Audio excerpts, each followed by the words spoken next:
salmon, boys. Right there.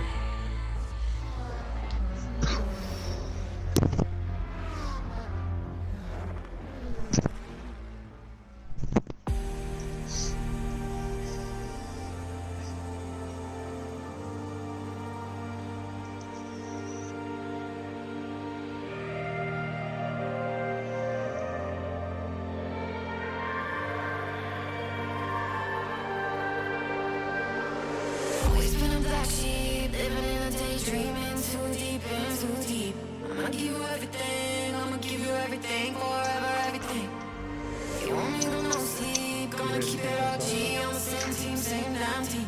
Tell my body 6 feet, I'ma give you everything, forever everything. I'm down, phone Cadillac, die like a maniac, kill like Zodiac. Stop to your cardiac, till the end of your back, even when you're gonna crash. I'm down, gonna ride with you, ride with you, ride with you. You know I'd die for you, die for you, die for you. Put it all on the line for you, just to keep it bulletproof. Stay with me tonight, I'll be alright.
Testing, testing, 1, 2, 3, testing, testing.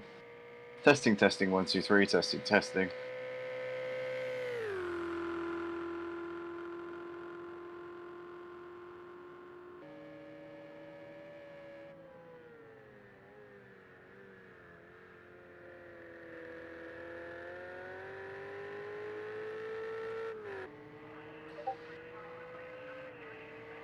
Don't think so, Gino. Oh no, here we go.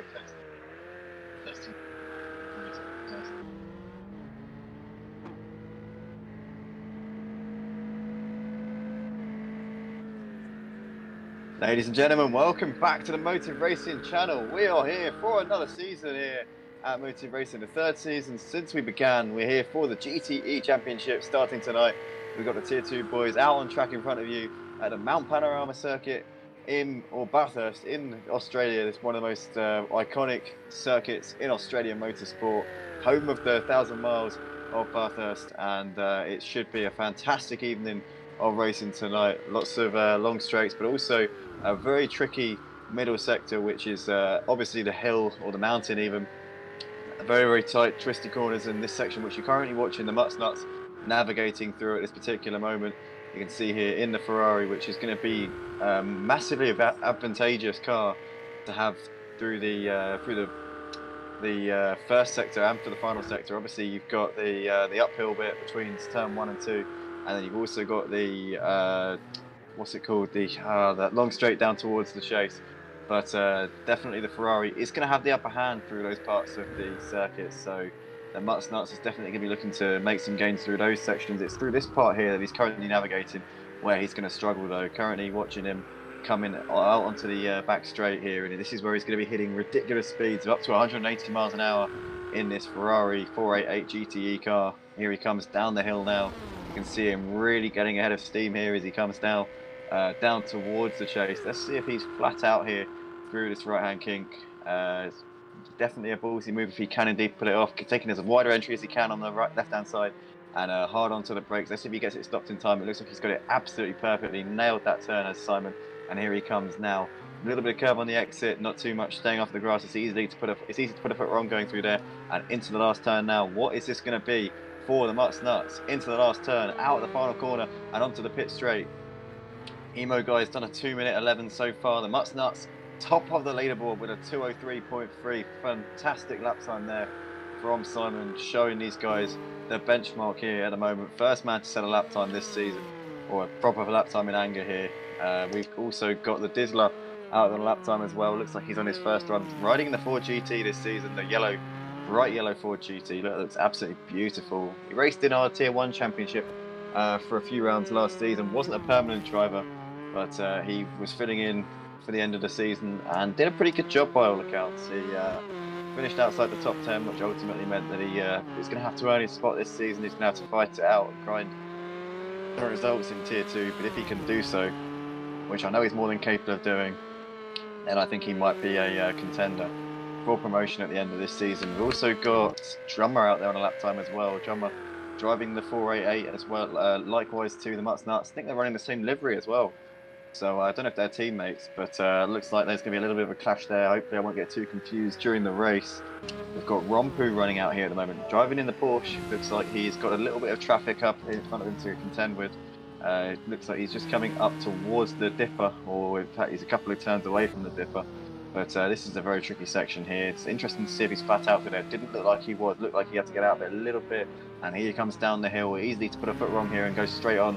And you can end up in the wall so easily. Also, you're trying to get as close to the wall as you can without actually taking the wall with you. So it can be extremely tricky through this part of the track. It looks like Rompu did make some slight contact with the wall. Having said that, though, damage is visual here for the GTE Championship at Motive Racing. So we want to make it a little bit more manageable for the drivers. Obviously, we know that full sim, full damage mode is, I would say, preferred in the sim racing world. But for us, we feel it's the fairest way to accommodate if something happens that's basically unjust. So if a driver is clipped or taken out or something happens, which is very rare in motive racing, but it does happen, then we don't want a championship or a race to get decided on by virtue of somebody's mistake. So obviously we run visual damage here. It means that if there is some kind of melee in the first lap, then there will be a way of fighting back, and there's always a way back into the race for these guys. Currently seeing Rompo coming over the line, and he goes 4th place on a 2:09.1, 5.8 seconds off the pace at the moment. Mitowski's done an excellent lap. He's up into P2. Great stuff there from him. Also driving the Ford by the looks of it. And he is coming up towards turn 2 now. He's only 0.8 of a second off of the Mutts. There's a long gap between these guys afterwards. It's the Mutts currently sat top, Mitowski second. We've got Robbo Baggins in third. Let's see if he can go quicker here. Driving the Corvette, coming up towards the line now. Doesn't look like he is able to improve this time around. 2 minutes left in this qualifying session here for Tier 2, the opening round of Motive Racing's GTE Championship here at Mount Panorama. Guys, if you like what you see here on the Motive Racing channel, then be sure to hit that sub, like and bell button and join us on our Discord server if you want to get involved in this sim racing experience that you're observing in front of you at the moment. Totally free. You can join a variety of different leagues that we've got going. We've got GTEs obviously on Monday nights. We've got the Clio Cup on Tuesday, which your boy is going to be racing in. Get one night off the mic at least for that one, and then we're going to have the GT5 Ginettas on Fridays, the GT3 LMP2 double header coming up on Saturdays, and then we've got a new addition on Sunday night. We've got the Touring Car League coming up, which is always throws some fireworks into the mix. It's very closely packed racing, similar to Clio's, except that they're a little bit faster, so there is a little bit more room for error and potential. I'd say the consequences are more devastating in the touring cars than the Clios. Let's put it that way. It's definitely you're definitely threading the needle a little bit more than you would be in the Clios, let's say. But it's going to be interesting to see how that one pans out. Anyway, be sure to join us on Sunday night for that. And I have got some unfortunate news, which is coming out on our Discord. Unfortunately, the Assetto Corsa Competizione leagues that we were going to be running here at Motive Racing, unfortunately, are not going to be able to. Hold on. Yeah, we're not going to be able to run those at the moment, unfortunately, due to the fact that custom lobbies are still a little bit of a problem. They are due to be coming out pretty soon, but unfortunately, thus far, they are not there. So thank you, Chris Bristock.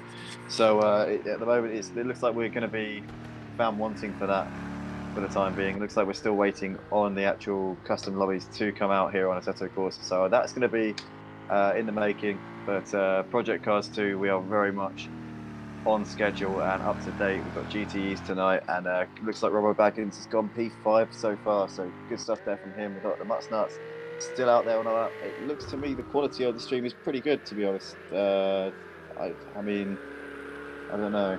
It's a little bit choppy, but I would say it's manageable at the moment. I don't know. Chris, let us know in the comments anyway. We've got some comments actually from Chris saying wait is over, time to go flat out again. Absolutely, Chris. Becca saying drive in rain, brilliant combination. Not that it's raining at the moment. I think the rain looks to be staying off. We've got Nathan Rutter saying best of luck Tier 2. Corey Smith, otherwise known as Smithy, the champion of the GTE division from Tier 1, saying good luck lads. We've also got Ravi, otherwise known as Ravenous, the commentator here at Motive, saying good luck everybody. We've got Hayden Welsh saying good luck guys. Becca also saying good luck to all guys, especially good luck to my man. Becca, are you Ian's? I don't want to I'm just trying to work it out. Anyway, let us know who your man is, Becca, because we want to know who you're supporting tonight. We've also got Ravi saying that yes, it looks good. Yeah, it looks not too bad, I'd say. Good luck, boys. Who will take the Tier 2 title this time, says J Palm. J Palm obviously was the Tier 2 champion of last season here at Motive, so he's going to be interested, I'm sure, watching with close interest to see who's going to be his successor. We've also got Borshar Sim Racing, otherwise known as Thorsten Borshar, saying good evening and good luck to all guys. Thorsten, if you guys don't know, was the champion of the GTE division in our first season here at Motive a couple of seasons ago, and he's our reigning GT3 champion. And he's also going to be racing in Tier 1 in half an hour or 30 to 40 minutes time. We've got Freed saying best of luck to Camber, so he's definitely all behind him at the moment. Cole Houghton saying good luck everyone. And the Evil Scotsman, otherwise known as Emo Guy, saying yes Andy, she is my missus. So that is Becca there Ian's other half commenting, chiming in on the stream, getting behind Emo Guy. Let's see, we've got the Mutts Nuts starting on pole position for this one. Matowski is going to be lining up alongside him on the front row. Then we got the Dizzler and Robbo back in third and fourth. Yomko, Emo Guy in sixth place, a good showing from him. I'm sure he'll be looking to improve in the race and get himself up into a podium spot. We've got Rompu, Drummer in 8th place, Dark Ninja and DJ Phil rounding out the top 10. That is it, ladies and gentlemen, for the qualifying. Be sure to stick with us for the race, starting in a couple of minutes' time. It's going to be an absolutely cracker of an opener to the season, and we can't wait for it to get underway.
Here we go then, ladies and gentlemen. We are 30 seconds away from lights out for a new season here at Motive Racing. Be sure to join us at our Discord server. If you're watching on YouTube, please go to our homepage, click on the icon in the top right-hand corner. That will take you over to where all the action happens here on Discord. Flash the lights there from the Mutts Nuts, starting on pole position for this one in the Ferrari. Alongside him, we've got Mitowski, and behind those guys, we've got the Dizzler and Robbo Baggins. Looks like we are underway, and it's a good start there from the Mutts Nuts from pole position. Looks like a 4 GT from the third row, getting a great jump and almost having a little bit of an accident there with the Dizzler, but looks like he's avoided him for the time being. That was Robbo Baggins there. Oh, no, it wasn't Robbo Baggins, it was Emo Guy there, being a little bit overzealous at the start. But Mutts Nuts leads the way coming up towards turn 2. We've got Mitowski, Emo Guy now pressuring him in the battle for third and fourth. It looks like we got the Dizzler who's managed to get back into fourth ahead of Robbo Baggins here. Ryomko looks like he's tucking in behind these guys. We've got Drummer with Rompu, Dark Ninja and DJ Phil right up here at the moment, but the Mutts Nuts leading the way. Mitowski looks like he's got back past Emo Guy here. Looks like those guys having a little bit of ding dong coming through 3 and 4. Emo Guy going into the wall a little bit. He's going to get out of shape and he's going to have the Dizzler now looking to his right hand side. Looks like the Dizzler's by and Emo Guy already in the walls. What a great start he got off the line. Had a little bit of contact with the Dizzler as he came through, and he's now lost the position to him. Yomko just behind these guys. Looks like Robbo Baggins is very, very close quarters with him as well at the moment. And the Mutts Nuts has pulled out 6/10 at the moment to Mitowski, but Mitowski not letting him get away at the front as they come into the dipper, and a little bit of a brush with the wall there did Simon, taking the grass with him on the inside of the corner as well. But he's got some fantastic pace here on this opening lap. It looks like he's almost over a second ahead of him. In fact, he has pulled out a second at the front, so great start to the race from Simon. Mitowski there, you can see him still sticking to it. Emo Guy looks like he's got out of shape and into the wall there. That forwards windscreen is oh no, he's lost his rear wing as well. Emo Guy getting way out of shape, and now that looks like Yomko and Robert Baggins are up into 4th and 5th places there. That Black Ford GT is looking an absolute mess, guys, and I'm absolutely relieved to say that this is only visual damage here in this GTE Championship here at Motive Racing, because if it was physical full damage on, then I would say Ian would probably be needing to pack up and go home right now, because that car is not looking healthy at all. Looks like he's sticking with it though, still on the back of Robbo Baggins at the moment, down into 6th place. Looks like Drummer has still got Rompu very close in quarters with him, and Rompu looks like he's moved up into 9th ahead of DJ Phil. Great stuff there from Rompu. These guys right on the back of Dark Ninja in the battle for 8th, 9th and 10th. Looks like Rompu's got a good run here on Dark Ninja coming down the pit straight. Can he make the move? Coming up towards turn 1, he's having a look to the inside. Dark Ninja leaves the door open, and it looks like, sorry, that's, yep, it is I'm sorry, that was Drummer there. I do apologise for that. He's up the inside there, up into 8th place. It looks like the Nuts still holding the lead at the front though. 1.3 seconds is his gap at the moment. Mitowski still keeping him in sight and still keeping him honest. Good to see. We've got the Dizzler who's pulled out a 1.5 seconds here to Yomko. Yomko's still got Robbo Baggins very, very looming large in his mirrors at the moment. And Emo Guy also sat just behind these guys. Emo Guy had a great start off the line. Found himself battling for 2nd place after the first couple of the corners, but it does look like, obviously with the contact with the wall, that might have knocked his confidence just a tad. He's still sat just there though, and it's quite comical really that you can see how well that car is driving when you consider that the rear wing is absent. Really is quite a sight to behold, and obviously visual damage on project cars too allows us to see this slightly unrealistic sight in front of us, but it's an absolute joy to watch nonetheless. But it looks like the Dizzler here is coming under heavy pressure now from Yomko. Yomko looking right, looking left, not able to get past. Has a little bit of rush for the wall there as he tries to find a way through. Looks like both of these guys get a good exit out onto the back straight. We've got a spinner in the background. That's Robbo Baggins with a yellow flag here, coming out onto the back straight. Robbo Baggins there resets the car. He would incur a penalty from the race stewards for that one. He's lost a lot of time, down to 9th place, over 20 seconds off of the lead. Oh, it looks like he's got it pointing in the right direction. And the distance looks like he's had a moment as well. The distance now facing heavy pressure here from Yomko. Yomko to the inside. He's up into 3rd place. It looks like Dizzler gets a little bit sideways coming through the chicane. And that has allowed Yomko up into the final podium spot for the time being. He's still Dizzler not too far back behind him. And that's going to allow Emo Guy to pull up onto him. But Emo Guy, in turn, is trying to fend off a hard-charging Dark Ninja who has made a hell of a start to this race. Dark Ninja up into 6th place, coming down the pit straight. He's going to slot into the slipstream here of Emo Guy, and he's going to try and have a little look towards the inside of turn 1, but he can't make the move for the time being. I must say, Dark Ninja has improved a lot since I last raced with him back in one of our old leagues. He is really upped his game a hell of a lot. You can see he's having a great race so far. He is very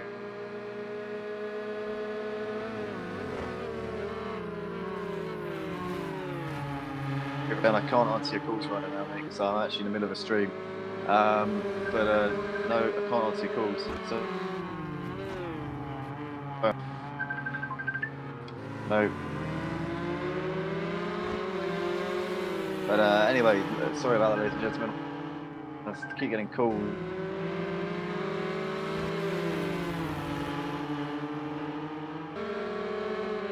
But regardless, we are watching the battle 4th, 5th and 6th at the moment between the Dizzler, Emo Guy and Dark Ninja. These guys absolutely line astern. Looks like neither of them want to back out of this one. You can see the Dizzler doing a great job of keeping these guys behind him at the moment. Emo Guy is going to be desperate to get his position back after having a couple of knocks with the wall on the first lap or so, but he is really letting the Dizzler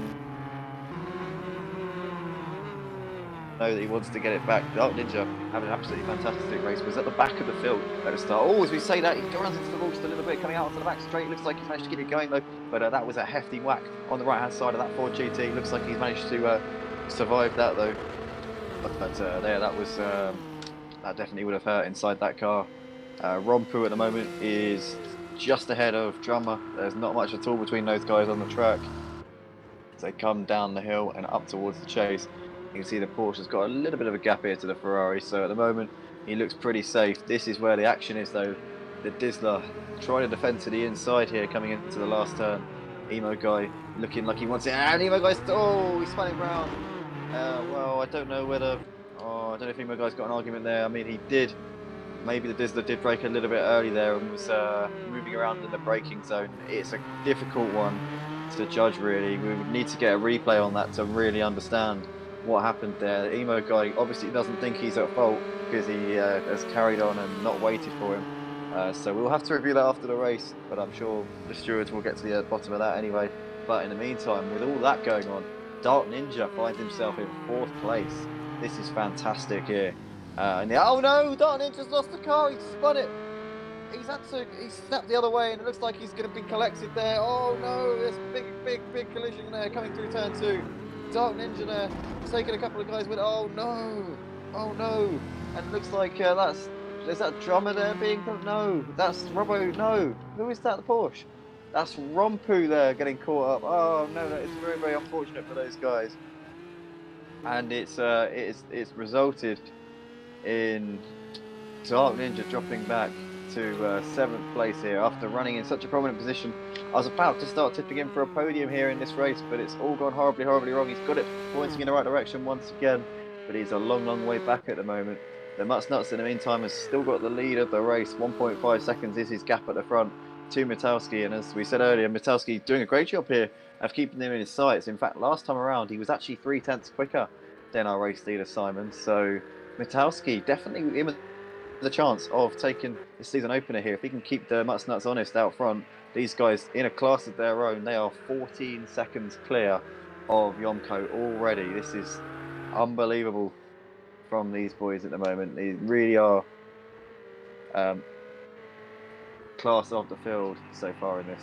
We've got Yomko still sat in third place. He's just 3.5 seconds to the good of Emo Guy at the moment. Then we've got the Dizzler sat in fifth position for the time being. Looks like he is a little bit behind Emo Guy, 5 seconds back. We've got Robbo with Dark Ninja not too far behind him as well. Dark Ninja is going to be looking to try and make amends for the calamity that we saw earlier on in this lap. He's missing his right front headlight. I thought it would have been his left one, to be honest, but it looks like the right one is the one that's taken the brunt.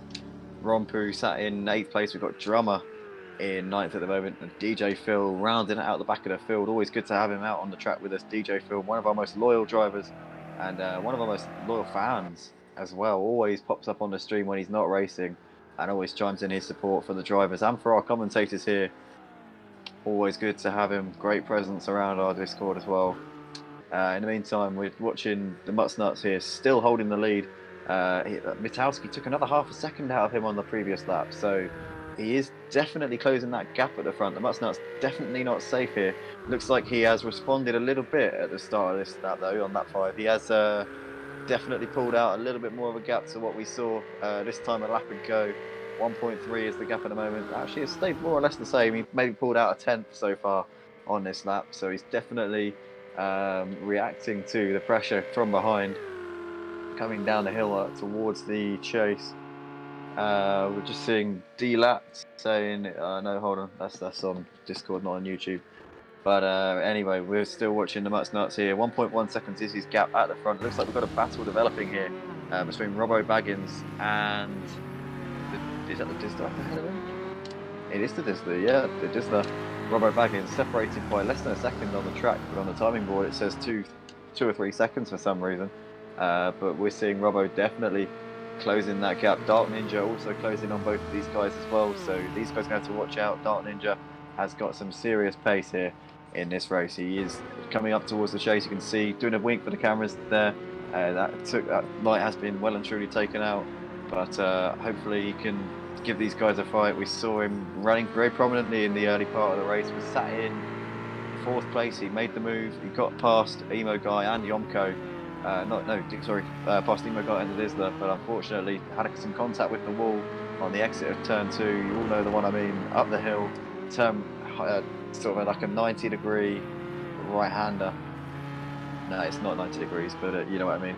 And it's like that, the tight right-hander top of the hill that they're coming up to now. He hit the wall on the left, and unfortunately sent him into a spin, which resulted in a few other guys being collected. I think that's where his right headlight got taken out, because it was on the left side that he made the contact with the wall. The contact wasn't severe enough to take out his light, presumably, but the ensuing contact with the chasing pack, I think, was what did the damage ultimately. And Dark Ninja currently on a bit of a recovery mission, shall we say, in this race. Currently 7th at the moment. He's definitely closing or trying to close on these guys at the front. But you can see here that Dizzler still trying to hold off Robbo Baggins. Absolutely nothing separating these guys here as they come up towards the top of the hill. Still the Dizzler with the advantage, but Robbo is really hassling him now. Robbo was 2 seconds faster on the previous lap, so it does look like he's being held up a little bit into the dipper, and at the moment it's still the Dizzler still managing to hold off Robbo, which is no mean feat. Robbo is one of the best attacking drivers here in the Tier 2 at the moment. You can see here he is really really intent on. We see a wobble under braking there from the Dizzler, looking a little bit shaky out onto the back straight. Dark Ninja's pulled right up onto these guys. We're going to have 3 in a line here coming down towards the chase. Fantastic racing here in Tier 2 of Motor Racing's GTE Championship. It's round 1 at Mount Panorama, and it's been some fantastic action so far as we come down the hill, and it's these guys are going to be hitting speeds of around 180 miles an hour plus in the slipstream. Oh no, Robert, looks like Robert's running to the back of here of the Dizzler. Dizzler goes straight on. That's unfortunate. It looks like he's Robert will have to wait for the Dizzler there. I think he got caught out by the Dizzler's braking point. Wasn't ready for him to stop as much as he did. That's allowed Dark Ninja into some clear air, and Robbo very, very sportingly allows the Dizzler to retake the position, but obviously that's not going to help that's not going to help the Dizzler, what with being considerably hampered in this race. He's now down a few seconds behind Dark Ninja. All told, these guys lost about 5 seconds, I would say, in that little incident. It looks like the Dizzler waves Robbo by, and Robbo's up into 6th place. Robbo apologetic there, but it's one of those things that happens. I think the Dizzler there was lapping a little bit slower than him at this point in the race, and it was just a case of Robbo getting completely caught out, blindsided if you like, coming into the chicane, and it's unfortunate to see, but that does happen in racing every now and again. The Dizzler's still on course for some good points though. P7 at the moment. He will pick up I believe 17 points for that. Just to put it into perspective, you get 35 for a win, so 7th place. It's a pretty good finish here. As we see him all getting onto the curve a little bit into the wall, he does hold it together for the time being. We're going to flick over to the race leader, the Mutts Nuts, and see what he's up to. He looks like he's, oh my goodness me, Mutts Nuts has put it in the wall. The race leader is in the tyre barrier here. This is unbelievable. We've got a yellow flag on the exit of the chicane. It looks like Witalski is going to inherit the lead, but where's the Mutts Nuts going to come out to? This is incredible scenes.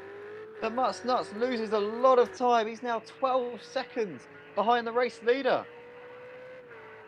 This is unbelievable. Just as we flick to him as well, it's literally like the commentator's curse, or race director's curse, should we say. This is now shaking things up enormously. Witalski now finds himself with a very comfortable lead. The Mutts Nuts with a massive mountain to climb now if he wants to win this race. He was lapping very, very similar lap times to Witalski, so it would take nothing short of a miracle for him to win it at this point. We are half distance here at Bathurst for round 1 of Motor Racing's GTE Championship. This is the Tier 2 guys out on track in front of you, ladies and gentlemen, and it's currently we're watching the Mutts Nuts, who was the long-time race leader until just a few seconds ago when he went into the wall after clipping the curb on the exit of the chicane a little bit too much, sent him into a spin, which resulted in him taking a very, very long time to get going once again. Witalski has inherited that lead, was sat behind the Mutts Nuts for a little while, giving him some pressure and giving him something to think about the whole time, and ultimately the Mutts Nuts gave into that pressure just a little bit. We're just seeing there a message pop up onto the Only G's PlayStation saying that that's the man running the broadcast. Gee, you do need to press a button on your PlayStation, because otherwise it is going to turn off. Just a quick heads up. There we go. We sorted it out. Right, that's sorted. So that's all good. But it looks like we've still got Witalski leading the way at the moment, guys. He's got a 12-second lap. What am I on about? A 12-second lead at the front to the Mutts Nuts. He is pulling it out a little bit here, driving the Ford GT, the white Ford GT, and it's been a fantastic performance from him on his debut here at Motive Racing. It's probably gone the absolute perfect, the best way he could have possibly imagined it to go, and he's running away with this one. Comes over to complete lap 8 now, so the Mutts Nuts will be ruining what could have been here in this race. It could have been a chance to get a win on the board on the season opener. It's a track that he does enjoy, obviously in a car that really is suited to this track as well, the Ferrari, being not too bad in the corners, in the twisty bit at the top of the hill, but also a monster on the straights. So the Mutts Nuts absolutely will be probably furious at himself inside that cockpit, and I wouldn't want to hear what words were being said by him as he went into the wall on the exit of the chicane. But he looks like he's actually responded a little bit on that last lap. In fact, he was a second quicker than the leader, So it's, as I say, it would take a colossal effort for him to get back into this race, but he is at least giving it a go and really giving, not letting Mitowski completely relax out the front. But Robbo Baggins currently sat in P6 at the moment. He is a few seconds behind Dark Ninja in the battle for 5th and 6th. We saw earlier on Robbo having a ding-dong with the Dizzler, in which it did actually run into the back of the Dizzler, taking them both onto the gravel trap, which resulted in the Dizzler then getting the position given back to him by Robbo, and the Dizzler ensued to basically allow him to go past, basically saying, look, let's not do that again. But Robbo looks like he might be closing in on Dark Ninja now. He was 0.3 quicker last time around. He's still got around 3-4 seconds to catch up to him. Obviously, with 11 minutes left on the clock, we should be looking at around 5 or 6 laps left to go until the checkered flag. So a little way still left to go in this race, but I'm sure Robbo is looking to get back into this one and try and get some solid points on the board. One man we haven't really spoken about much today is Emo Guy. He had a good start, got a great run off the line, managed to get himself up into 3rd place, albeit with a little bit of contact with the Dizzler. But since then, it's not been, I'd say, I mean, you can't really say it's gone too badly. He sat in 4th place, some very, very good points there. But could have gone a bit better for him. He did have a couple of contacts with the wall on the opening lap, which set him back just a little bit. But I mean, regardless, he's still put in a good performance this evening. Emo Guy, otherwise known as Ian, he's going to be in the commentary box for Tier 1 coming up very shortly. And his other half, Becca, is also watching on the stream. Great to have you watching with us tonight, Becca. I hope you're proud of Ian and his efforts tonight. He's obviously done a good job tonight. He's running in the 207s at the moment, sat 4th place. He's going to get some very good points. So, to be honest, if he was to get 4th place at every single race this season, he'd more than likely be in a promotion spot to get into Tier 1. And that's got to be the aim for Ian. Obviously, coming into last season, he was in Tier 2 across the board for everything. And for this season, he's going to be running in Clio's Tier 1 and GT5 Janetta's Tier 1. So he is definitely a man who is making progress in the world of sim racing here at Motive Racing. It's going to be great to see how he gets on. Let's have a look at the comments section, because we've neglected the comments a little bit here on our YouTube channel. We're just seeing a comment from Becca telling Ian not to rush too much in this race. Looks like he's definitely heeded that advice, because he has not been involved in too many incidents in the last couple of laps. He's just calmed himself down a bit and decided to bring the car home. He's got some excellent points in this race, as we said. Ravi's saying the stadium sounds are amazing. Great stuff, Ravi, great stuff. We've also got Ricardo De Natale saying, ouch. It might have been in relation to Simon's contact with the wall, I'm not sure. Porsche Sim Racing. Can't look, can't bear to look. We got J Palm saying, your PS4 will shut down in 4 minutes. That's all sorted now, J Palm, thank God. Becca saying, my man is determined and proud. Good.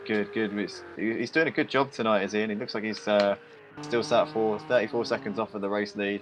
We've only got 10 minutes left to go. We're almost, over 2/3 of the way through this Tier 2 race. Guys, if you like what you see, then be sure to join us on our Discord server here at Motive Racing. Go to our YouTube homepage, click on the icon in the top right-hand corner.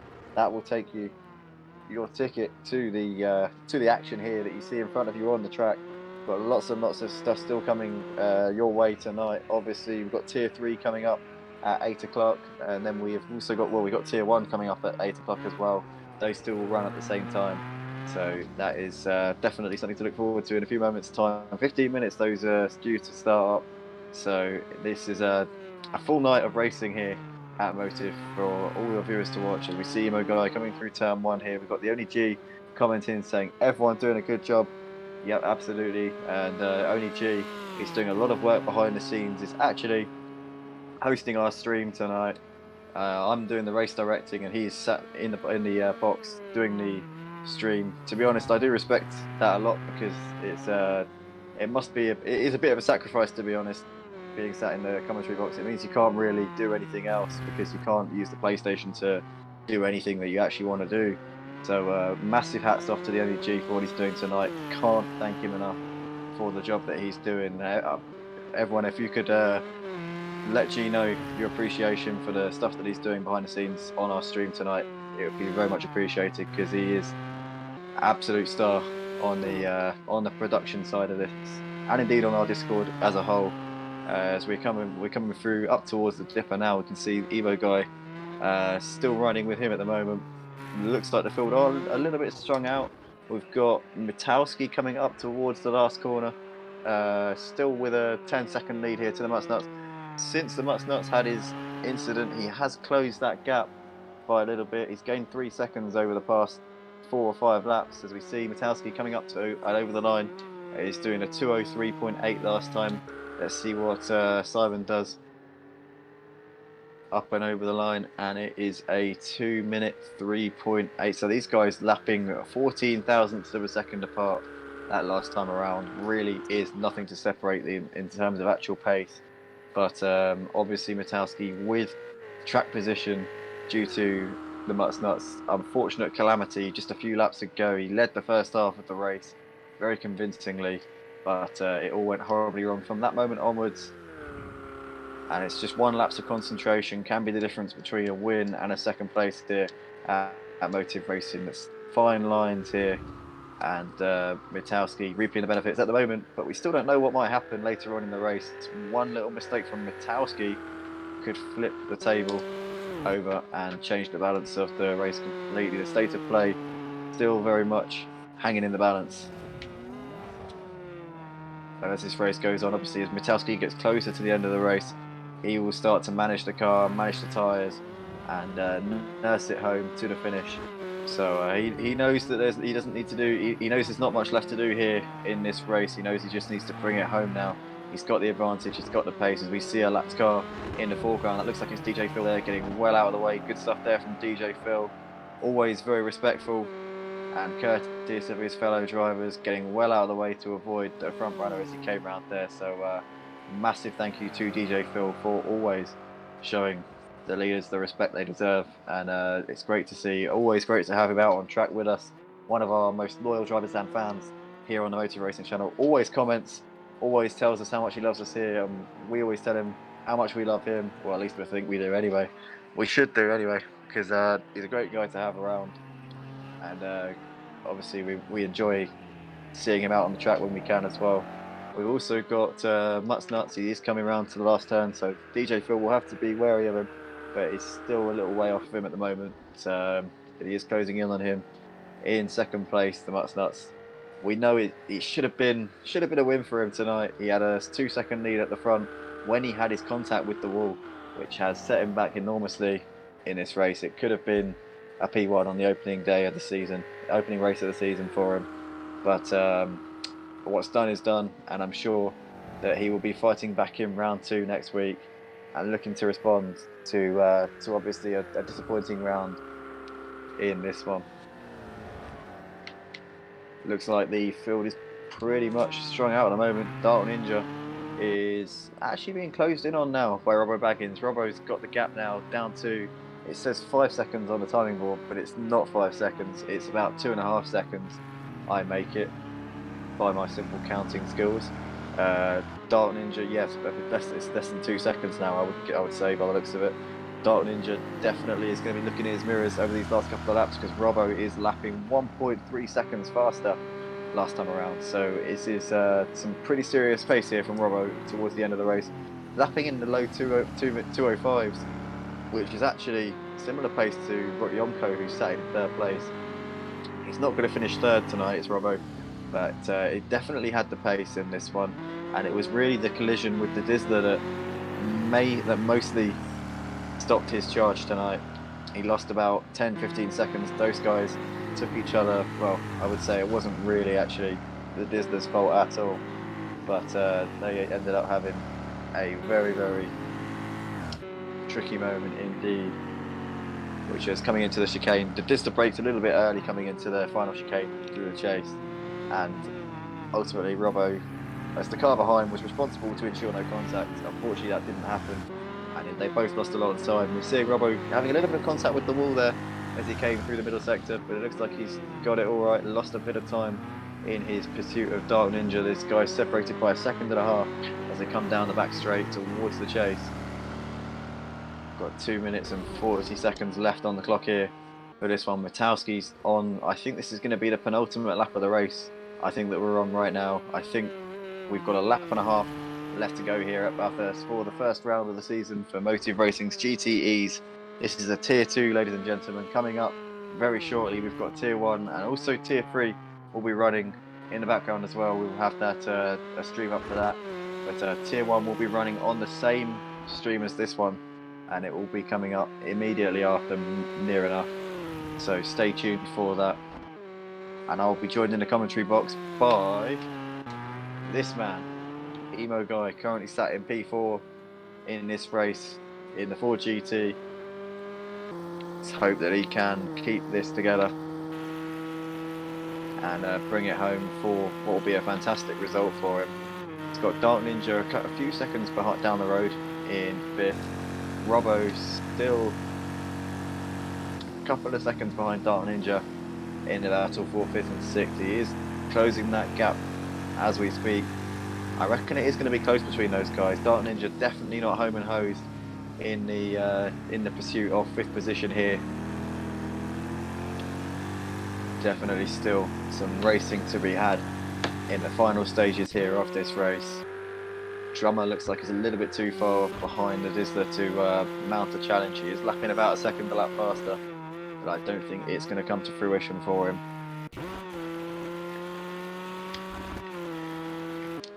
So here is our race leader. He is coming up towards the final corner now. He's about to start the last lap. And here he comes. One more lap left to go here for the Tier 2 race here at Bathurst. Round 1 of Motive Racing's GTE Championship. It's been a very, very impressive round from Mitowski. He was chasing the leader, Simon, otherwise known as the Mutts Nuts, for much of the first half of the race, and then managed to pressure Simon into making a mistake on the exit of the chicane. Simon rode the curve a little bit too much, sent him into a spin, which ended up him being quite some way off the racetrack. Took him a while to rejoin. As we see, it looks like that's a bonnet or a rear wing sat in the middle of turn 2. So just be cautious, guys, coming through turn 2. There is a big piece of debris through that corner. I don't know if it's still there now. But we're seeing the Mitowski coming. He's got about half a lap left to go here in this one. The timer up at the top of the screen is just hitting 0 now. So this is it. This is for all the marbles. And Mitowski just managing it. Just taking it easy out front. He knows he doesn't have to push. He's got a 7.3 second lead at the front. So it's not really panic stations for him. He can coast it home. He can bring it over the line at his own leisure here. And it would be great to see him taking a win on his debut here. Looks like Dark Ninja also coming under pressure now from Robbo. But Robbo looks like he's left it a little bit too late. There's a second between these guys as they come through the last lap here. Half a lap left to go. Dark Ninja and Robbo both closing on Emo Guide. But we'll have to keep an eye on that as we see here the race leader coming through the chase. Mitowski has driven a perfect race. Hasn't put a foot wrong all evening tonight. And he's going to get his reward for it as he comes through the chicane for the final time and down the hill into the final corner here at Mount Panorama. He's going to kick off the evening in the best possible style here. Mitowski is going to take the victory for the season opener at Bathurst here for Motive Racing's GTE. It's a great job from him. The Mutts Nuts comes over in second place. What could have been for the Mutts Nuts had the lead for the lot of the race, but it all went pear-shaped during that one. So he will, I'm sure, be absolutely desperate to bounce back next week. Does the fastest lap of the race on the final lap. So that is incredibly impressive there from the Mutts. When you consider the amount of tyre wear that must have been on that car by the end of the race, he still managed to do the fastest lap. Obviously fuel loads are light, but still you can't really discredit that at all. We see here Yomko coming over the line in third position. We've also got Emo Guy coming around. Looks like he's going to just about hold off Dark Ninja and Robbo. Here we come out the last turn. Oh my goodness, who's that? That's Robbo going off. Robbo has had a spin out the last corner. He now loses the position to Dark Ninja. Dark Ninja brings it home in fifth. Emo Guy holding on from both of those guys. Robbo limps over the line in 6th position. We've got Rompu coming up towards the last turn now. A little bit of grass on the right hand side there as he comes through, but he's going to pick up a very well deserved 7th place here. Good stuff from Rompu, solid points in this one. The Dizzler had a decent start to the race, but unfortunately the mid part was very unkind to him. It's going to come round in 8th position. Here he comes. Also some good points for him, you know, mid pack, nothing wrong with that. The Dizzler comes over, and good to have him out on track with us tonight. We've got Drummer coming round in 9th. Very enthusiastic sim racer here, the Drummer. Often jumps with us on the party chats. We say always good to have him with us. Comes over in 9th. And DJ Phil classified in 10th position. Great job there from Mitowski taking the victory. The Mutts Nuts and Yomko on the podium finishes. Guys, be sure to stay with us. We'll be back very shortly for Tier 1 coming up in a few minutes' time. Also, be sure to have a look at the Tier 3 stream, which is coming up in a few moments. Also, Ravenous will be hosting that one also on the channel. But that is it from me for the next 5 minutes or so. We'll be back very shortly. See you guys in a bit.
sheep, living in a daydream, in too deep, in too deep. I'ma give you everything, I'ma give you everything, forever everything. You want me to go no sleep, gonna keep it all G, on the same team, same damn team. Someone by the 6 feet, I'ma give you everything, forever everything. I'm down for Cadillac, die like a maniac, kill like Zodiac. Shot to your cardiac, till the end of your back, even when you're gonna crash. I'm still gonna ride with you, ride with you, ride with you. You know I'd die for you, die for you, die for you. Put it all on love for you, just keep it bulletproof. Stay with me tonight, I'll be your alibi.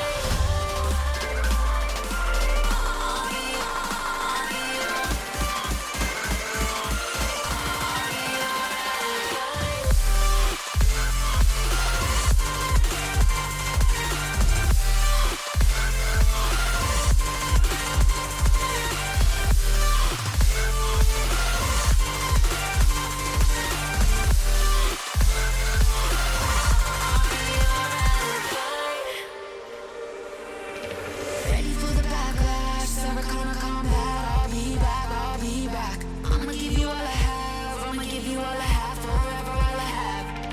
Keep you in my habitat, dedication to the max, never change that, won't change that. I'ma give you all I have, I'ma give you all I have, forever all I have. Yeah, we're different from the masses, we go back Jurassic, baby, we're plastic. With you to the casket, mellow the dramatic, even through the madness, yeah. I'm still gonna ride with you, ride with you, ride with you. You know I'd die for you, die for you, die for you. Put it all on love for you, just keep it bulletproof. Stay with me tonight, I'll be your alibi.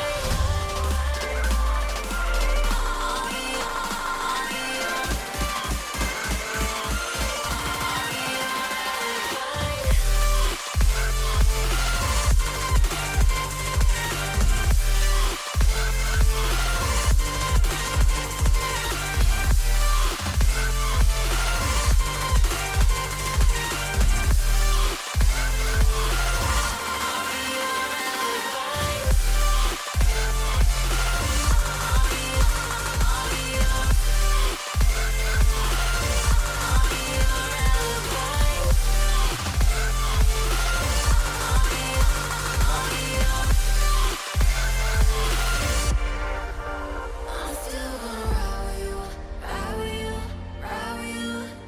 You know I'd die for you, die for you, die for you. Put it all on line for you, just to keep you bulletproof. Stay with me tonight, I'll be your alibi.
Peter, Gotta start when everyone's here. Let me make a new guy. you're back. Socks are here. Man, this streaming stuff is bloody fun. full lobby? We're waiting for one more. One more. Who are we waiting for? Who's it? Who's that deception?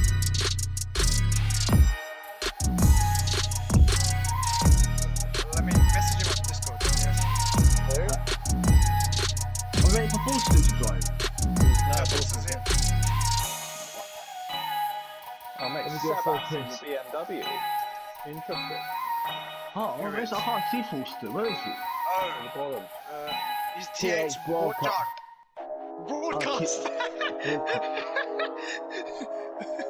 Is that not Fulton's what? With the S license. With the S license. 700. Yeah. Right. TH Broadcast. Who are we waiting for? Where's George? Is George in? No, we're waiting for George. That's Kakadu. Someone invite George. Fuck him. Well, you're in the party. You finish your blowjob, yeah? Pike? Alright, I'll send you an invite.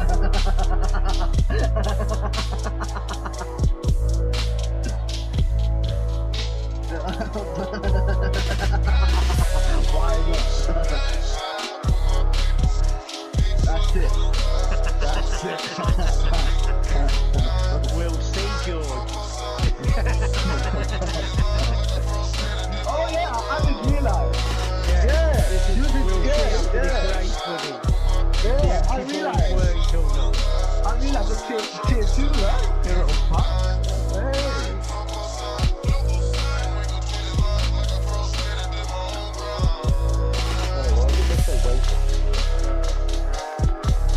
Oh, because I haven't actually pressed start.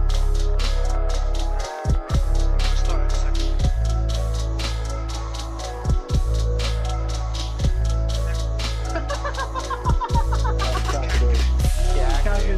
Cactus to the new house, man. It's a good job he's out in the middle or anyway. If you lived next door to him, you'd kill him. No, I'm not just killing them all. I'm fucking up across the world.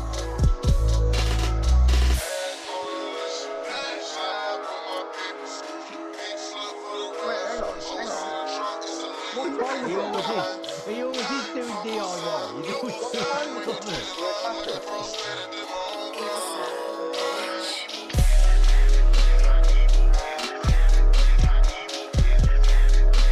Mate, what time is it? About 5 in the morning. What the fuck do you do DIY for? 5 in the morning?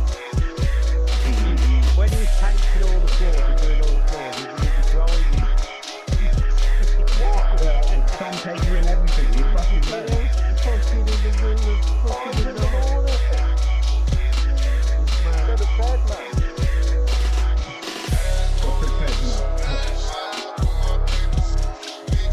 Just mute him. Just mute him.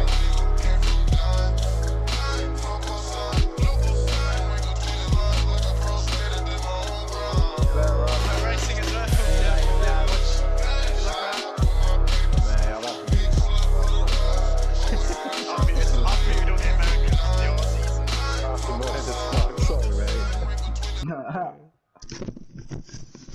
Did you say Have you soft started landing, yet, Jake? yeah? Yeah, that's soft soft, work, yeah. Rob. You get no heat in the. I'm a tall man. Oh, I need to highlight that.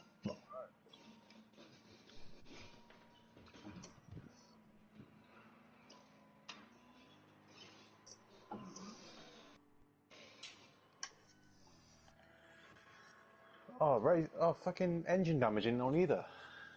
Yeah. Fair enough.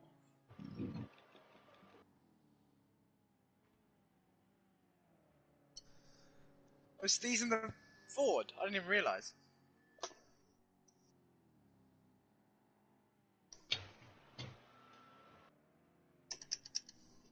Bum, bum, bum, bum, bum, Right, bum, now I can actually race.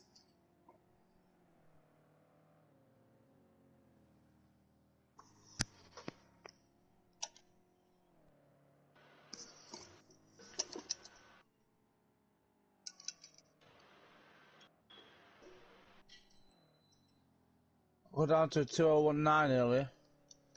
Gee. Nice. Yeah, it's decent. It's quick. Yeah, not bad. I mean, you'll definitely be ahead of Thorsten, I think.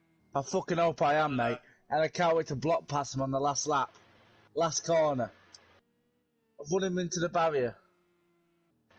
Hey, what's up, Steve? Did you not set up, I think, Steve? If it's a bit slidey for you, because it was for me, because I kept changing it a bit, put your downforce back to 7 in the rear. Oh, I tried 5. Thanks, Rob. I tried 5. It's too slidey, man. I put it back to 7. Yeah, I went to 6. I think you lose a lot of time. Yeah. I changed my He's camera on lagging it out a in bit. front of me like fuck. Yeah, I'm keeping mine as is. I've got a bloody good That time. camber, him and that Ferrari peanut, Yeah. it was lagging like fuck out pit.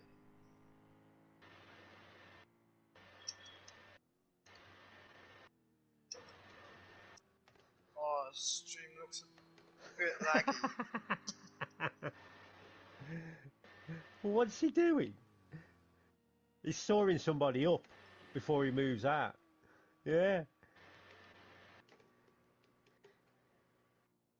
Is he putting another body in his basement? Yeah.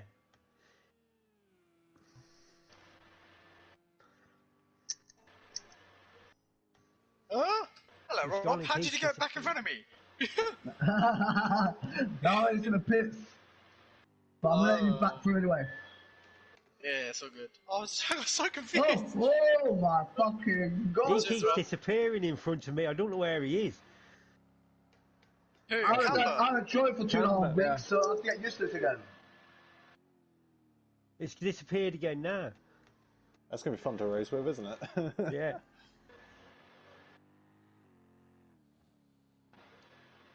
I feel rusty as fuck, man. I did Mate. yesterday. Well, I didn't play for a couple of days. This car feels But so I much haven't better played for than 2 that weeks. 2 whole fucking weeks. I feel rusty, bro.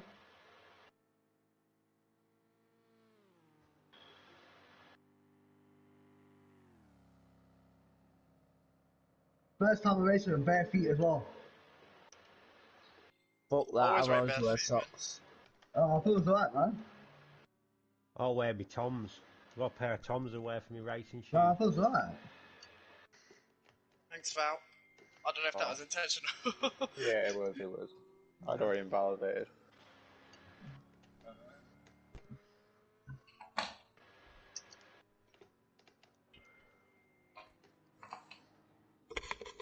Oh, Oh no, not another one. Oh, another one to mute. Oh. We're in a league race. We're in a league race,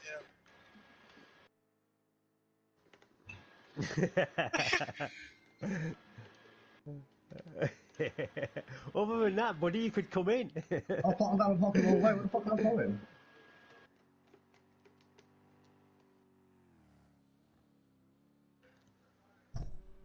I've gone back to default setup, Fal, with a little bit. I'll send you this Yeah, through in a he minute. It made doesn't a new feel too lobby, bad. I'm trying it out now. If he hasn't invited you, then just message him. See you in a bit, buddy. Can't where Kaka is. Kaka's doing something.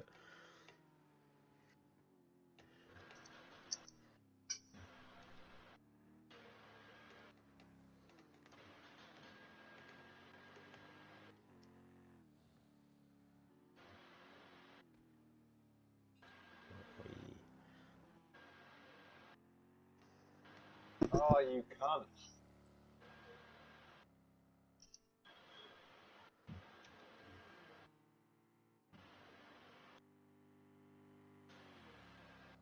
Good Hey, luck, man. Rav. Pino, what setup are you in? I'll send it you in a minute. It's just default setup with little bit done to it. Alright.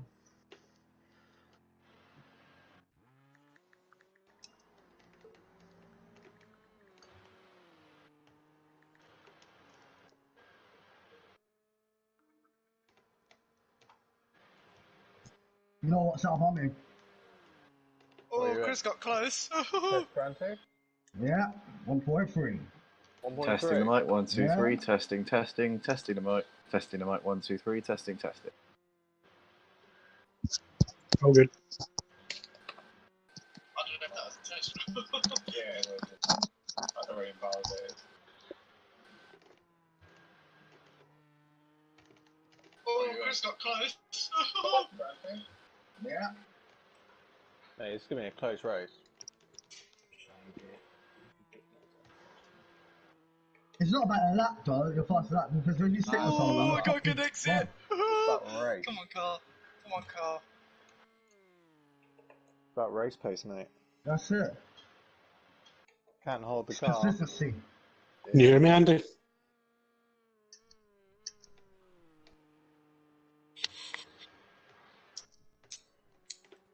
There's going to be some accidents going over that mountain as well.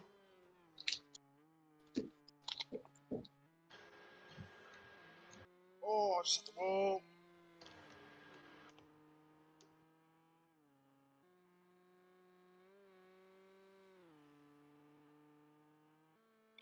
Yeah, mate, we've got a problem. They can hear the game chat on the stream.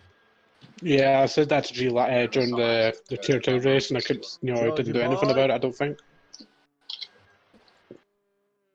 Oh, I just hit the wall. So I can hear G's party and everything. Oh. I've changed the Yeah, camera no and problem. stopped turning. They can hear the game chat on the stream. If he turns off his remote play, because we don't need the remote play. Shut up, you twat. 1 second, I'm just going to You've lowered it too much, Right. haven't you? Yeah. Was that Oh, you made it more 3.8? positive. Yeah. And I went to like 3 point summit. Look at Georgia boy settling with a tier 1 crew.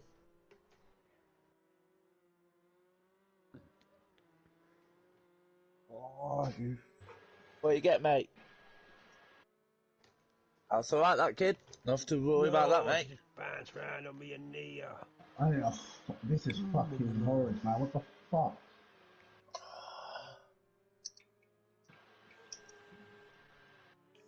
Oh, I wonder why. I've got softs on one side and hards on the other side. What the fuck? I'm driving around fucking. Yeah, man, yeah, send that stuff as well for you. I want to see what that's like. Fuck you know. Let's go all softs now. Fuck it. All It's got a softs. bit bounce on the back end though. I think it's just me taking the gears down too much. So on it. Oh, no.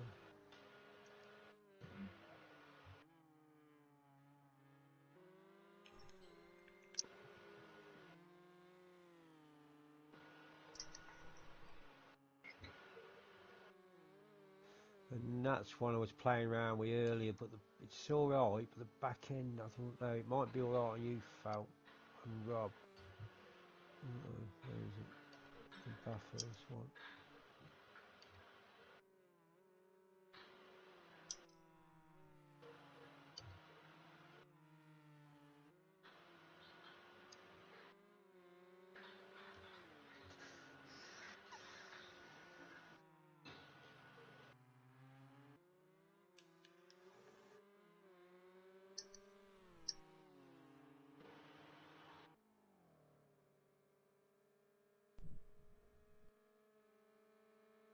Come on, Chris. Are you fucking joking me, man? Which one? Stable or Bathurst? Stable, I've just used that stable B, that don't feel alright, that feels near enough, that's just a little bit done to it. Yeah. Probably we need a little bit more camber back on the front end of it, but it don't feel too bad.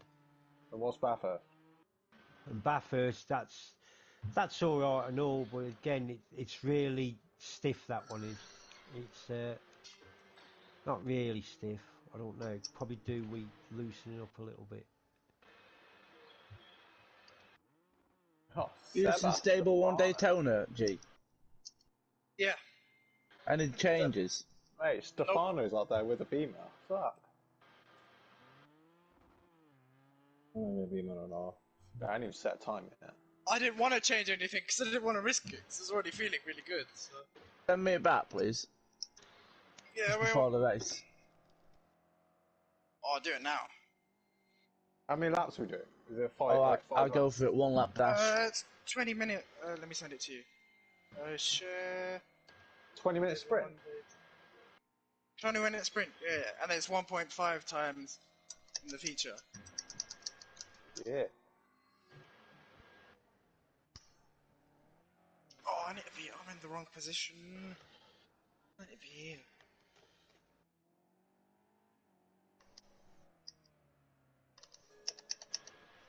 I hope the stream. Oh, has been called by Ian. Let's see.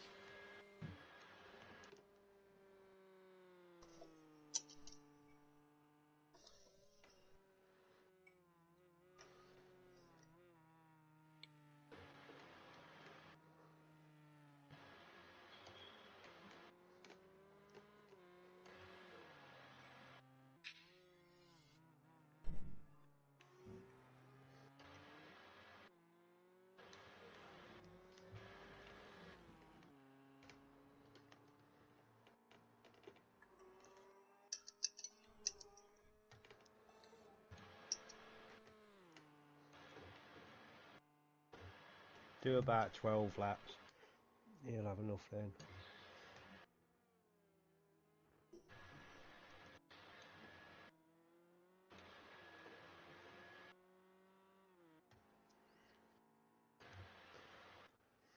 Should be enough. 12, 13 laps on. Oh, Testing, it 1, 2, turns 3. so much better, G. Andy, test. Test. Can you hear me, Andy? Apparently they can hear us in the party, so I'm just going to test. This doesn't make any sense. Oh, because Andy's in the party. Andy, you're in the party. Andy, you're in the party. You need to leave. Unmute everybody. And then if you want to talk to somebody, you can just unmute them.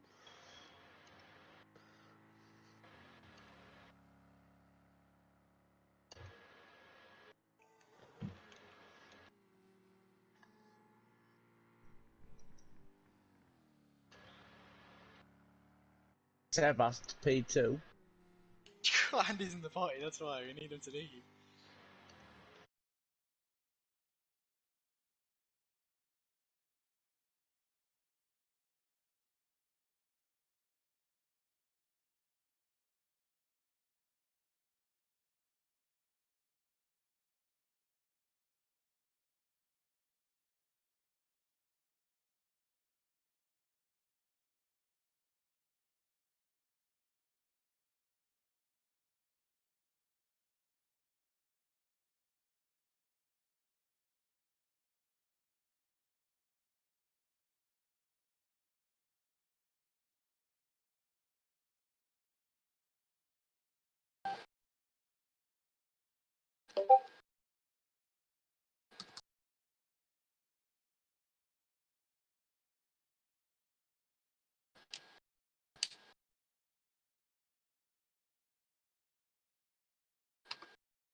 Testing the mic, 1, 2, 3, testing. Ladies and gentlemen, welcome back to the Motive Racing channel. We're here for Tier 1, the opening round of the season. I do apologise for the technical difficulties we're experiencing there, broadcasting the lobby chat to the public. That was not intended. But the problem's been solved. We know what the problem was, and solution has been found. Thank goodness for that. We are about to go racing here for the opening race of the season. The GTE Tier 1. It looks like we've got the only G on pole position for this one with a stonker of a lap time. In the mid 2 minutes for him, we've got Sebastefano running in second place in the BMW, which is no mean feat. We got Chris Pissock sat third, Thorsten down in fourth. Surprising to see Thorsten in fourth. I was expecting him to be a lot higher up. Obviously, he's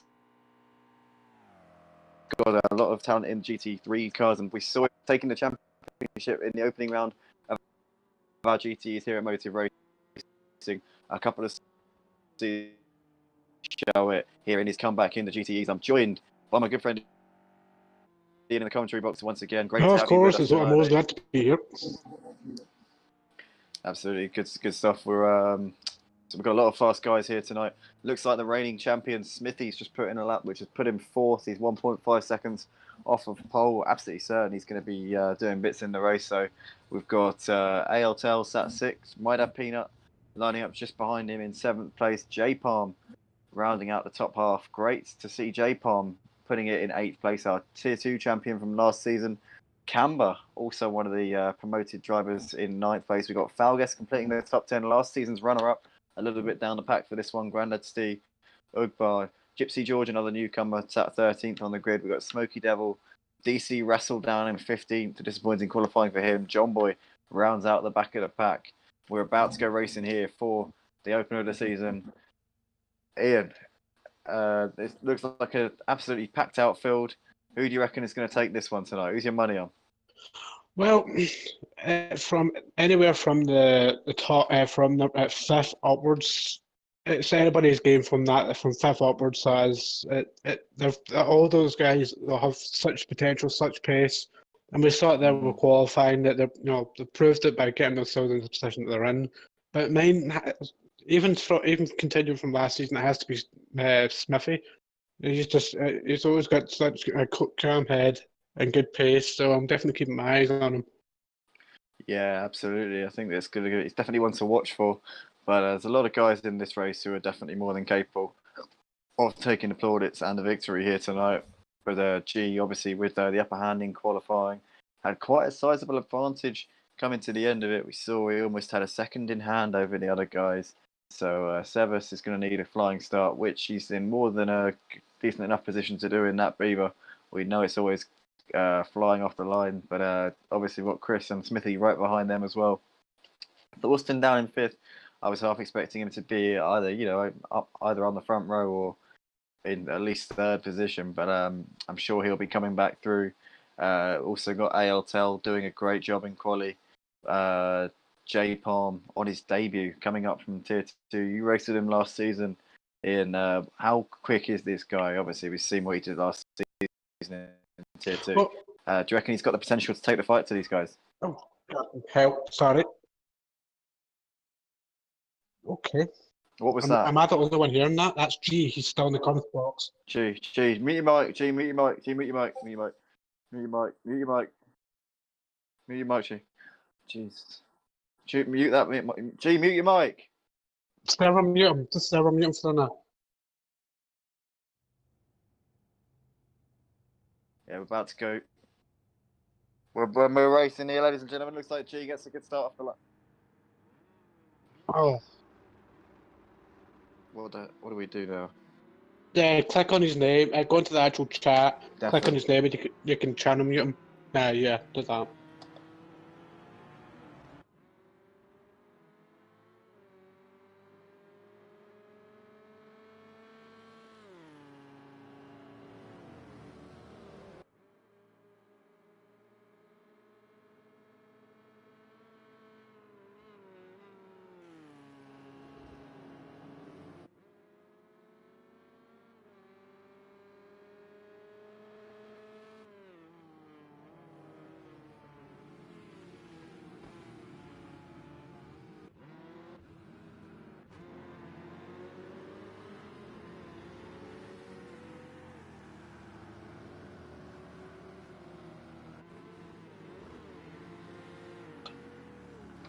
Yeah, absolutely.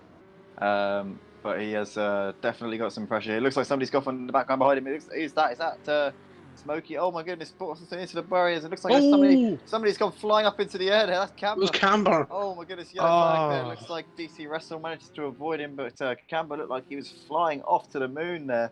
That was an incredible sight to see. It looks like he's trying to get it around again, but he's lost lots of time in that Ferrari 488. And he's still trying to get it turned round. 26 seconds off the lead already on the opening lap. Well, I must say I did not know that Ferrari were on the bid to be the next company to put a man on the moon. Definitely looks like it by what we can see here, but that's definitely not what we would have wanted to see at all here. He's lost a little bit of time in that exchange, but Thorsten still trying to make some gains here after a difficult first lap. He's up into 8th place, just ahead of Smoky Devil. Next up for him will be Stee and J Palm a few seconds up the road. It looks like Stee is pressuring J Palm in the battle for 6th and 7th here as they come up towards turn 1, but we're not watching them. We're watching Thorsten by himself coming down the pit straight. And it looks like we're now... Oh, Smokey's lost the car! Smokey's lost it into turn 1! He spins around. It looks like he had a little bit of contact with Falguest there. Falguest is now going side by side with Ugbar in the battle for 9th and 10th.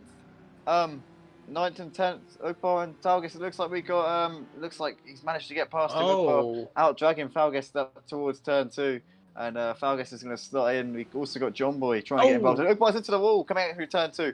Yes. Oh, it looks like he just about managed to avoid him. There did Falguest and John Boy. And it looks like John Boy there narrowly avoiding Ugbar as he went past him. Ugbar looks like he's all over the place. The Flying Dutchman having an absolute mare of a start to this race. He's now got a Porsche on his inside. That looks like it's might have peanut, and he has to back out of it to avoid contact. But Ugbar there struggling in the early part of this race. But in the meantime, our race leader, the only G, has got a 1.7 second lead out the front of the pack. He's absolutely blitzed it. And it looks like Sebas is round. Sebas Stefano spins it, and Chris Pistock has to dive to the inside to avoid him there. It looks like Sebas is down to 4th place. It looks like Smithy's also got past him as well. Airtel has also got a run now on Sebas as well. So that is a disaster there for Sebas. Looks like Smithy moved up into 3rd place there. The reigning champion of our GTE division here at Motive Racing has managed to get himself up a few positions here, driving the Ford this season. Last season he was in the Porsche, but not this time around. He's he's opted for a car change, and obviously last season the Porsche seemed to work pretty well for him. I mean, he won the championship, so it must have been a pretty good choice, but he felt the need to change the winning team, and thus far I would say it's worked pretty well. Obviously finds himself in a good position. Yeah, the Ford is definitely it's a comfortable car. It's not got the best top end, especially speaking from my own personal experience. The car that I have, it's not got the best top end. And coming on the chase, coming down the chase hill, it's not got the best top end. I'm capping out at roughly about 160 miles an hour, whereas the Ferrari can top out at roughly about 180. 180 miles an hour. Yeah, you're right. It's the Ferrari is a monster down the first straight out of turn 1 and into turn 2, and also down the back straight towards the chase. It really has got a huge advantage. Also, the Ford's pretty handy as well, but the Ferrari really is the one to beat. Looks like we've got 2 Fords here trying to fight over 2nd place here. Smithy's hunting down Chris Pistock, and Smithy's going to want to get on with this because he's going to fancy his chances of chasing down the race leader, the only G. Obviously, Smithy goes into this season with a title to defend, having won the GTE championship last season here at Motive.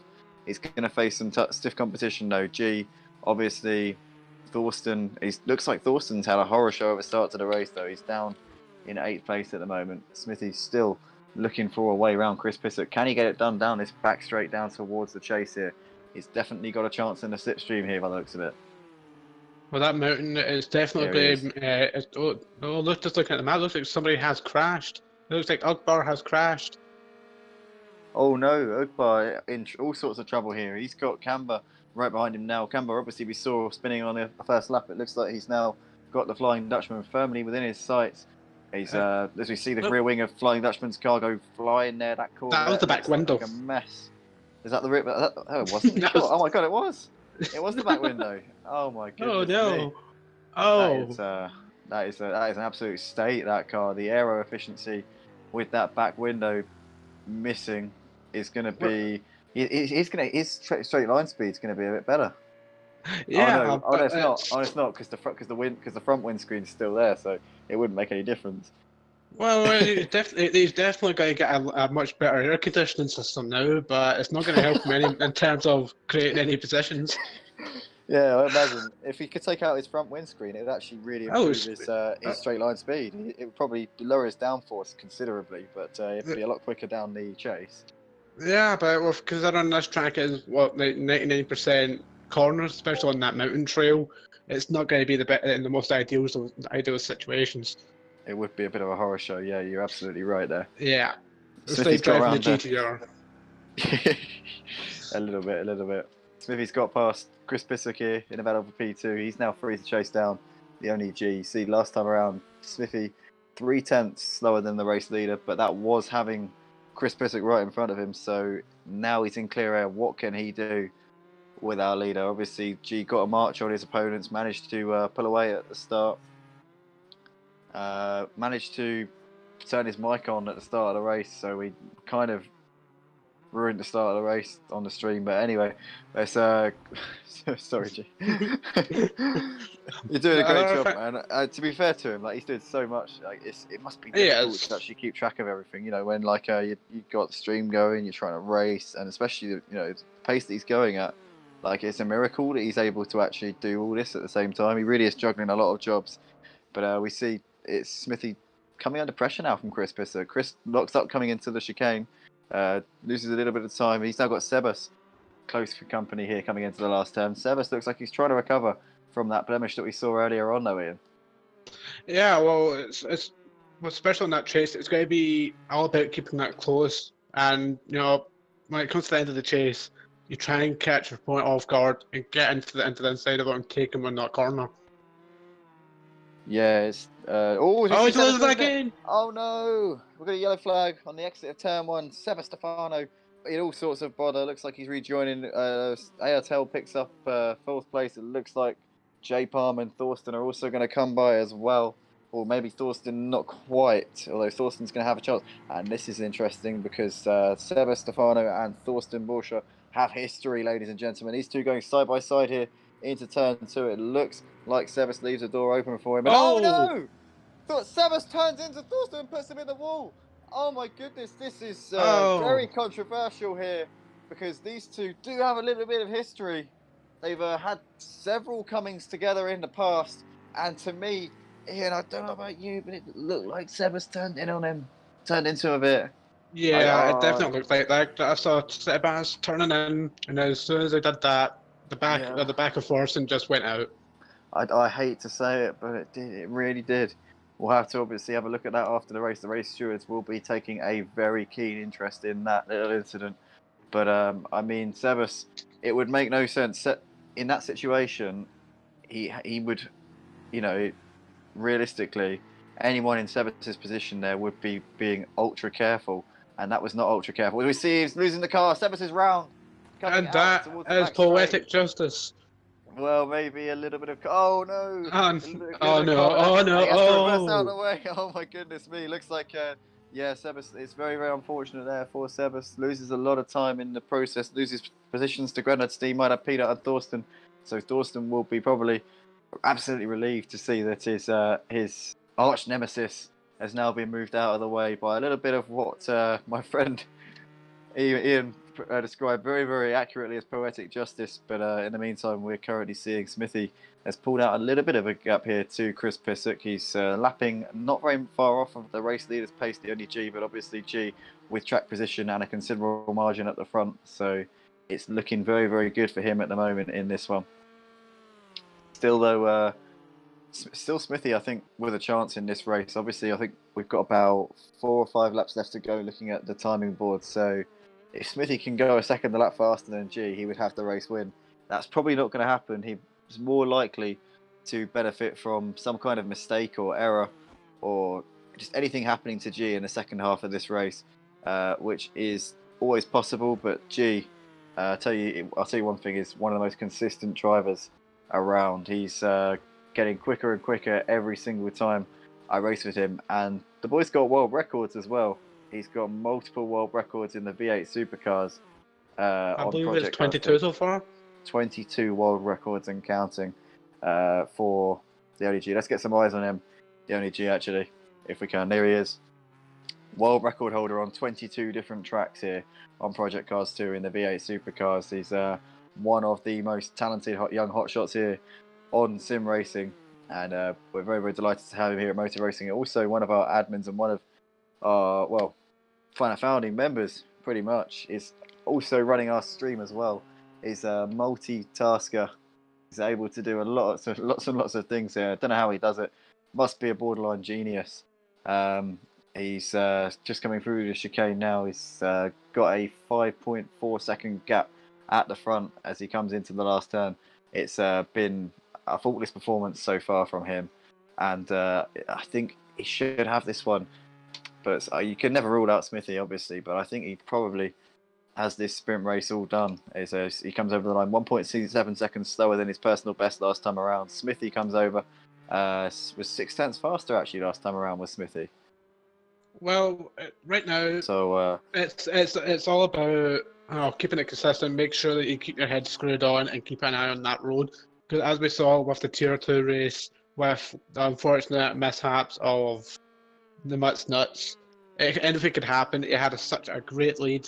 He clipped the curb and he went into the corner, and he just lost. It was something silly and unfortunately that cost him the race. it was. I'm just going to do a quick audio check just to double check, make sure it's coming out all correctly, mate. It won't be a second. I'm just going to start with his personal best last time around. Yep, it looks all good to me. Yeah, sorry about that, guys. But yeah, it's definitely. I think that Smithy's got a job on his hands if he wants to get into this race. I mean, he's reigning champion of the GTEs, but G's put a lot of work into this car class. It's one of the ones I would say out of the 3 midweek championships here at Motive, the GTEs was probably the one that he most needed to work on. He's obviously won the GT5 Ginetta Cup by quite some margin last season. During the Clio Cup, he had a few mishaps which took away his chances of winning that one. He was by far, I think, in my opinion, he was the fastest guy in that series. He didn't obviously win the championship, but I think he's the quickest in terms of outright pace. But the GTEs, he's obviously put in a lot of effort to this one, and it's definitely paying off, I would say. Yeah, it definitely is. It's like anything. The more you put in, the more you get out. Oh yeah, absolutely. But the one person that I'm really surprised with in what position he's in is Smokey Devil. No, I was expecting him to be up at least in the midfield, but unfortunately he is. There's 2.9 seconds behind the race leader, that is the only G. Yeah, No, 2 minutes 9 seconds. Sorry. 2 minutes now.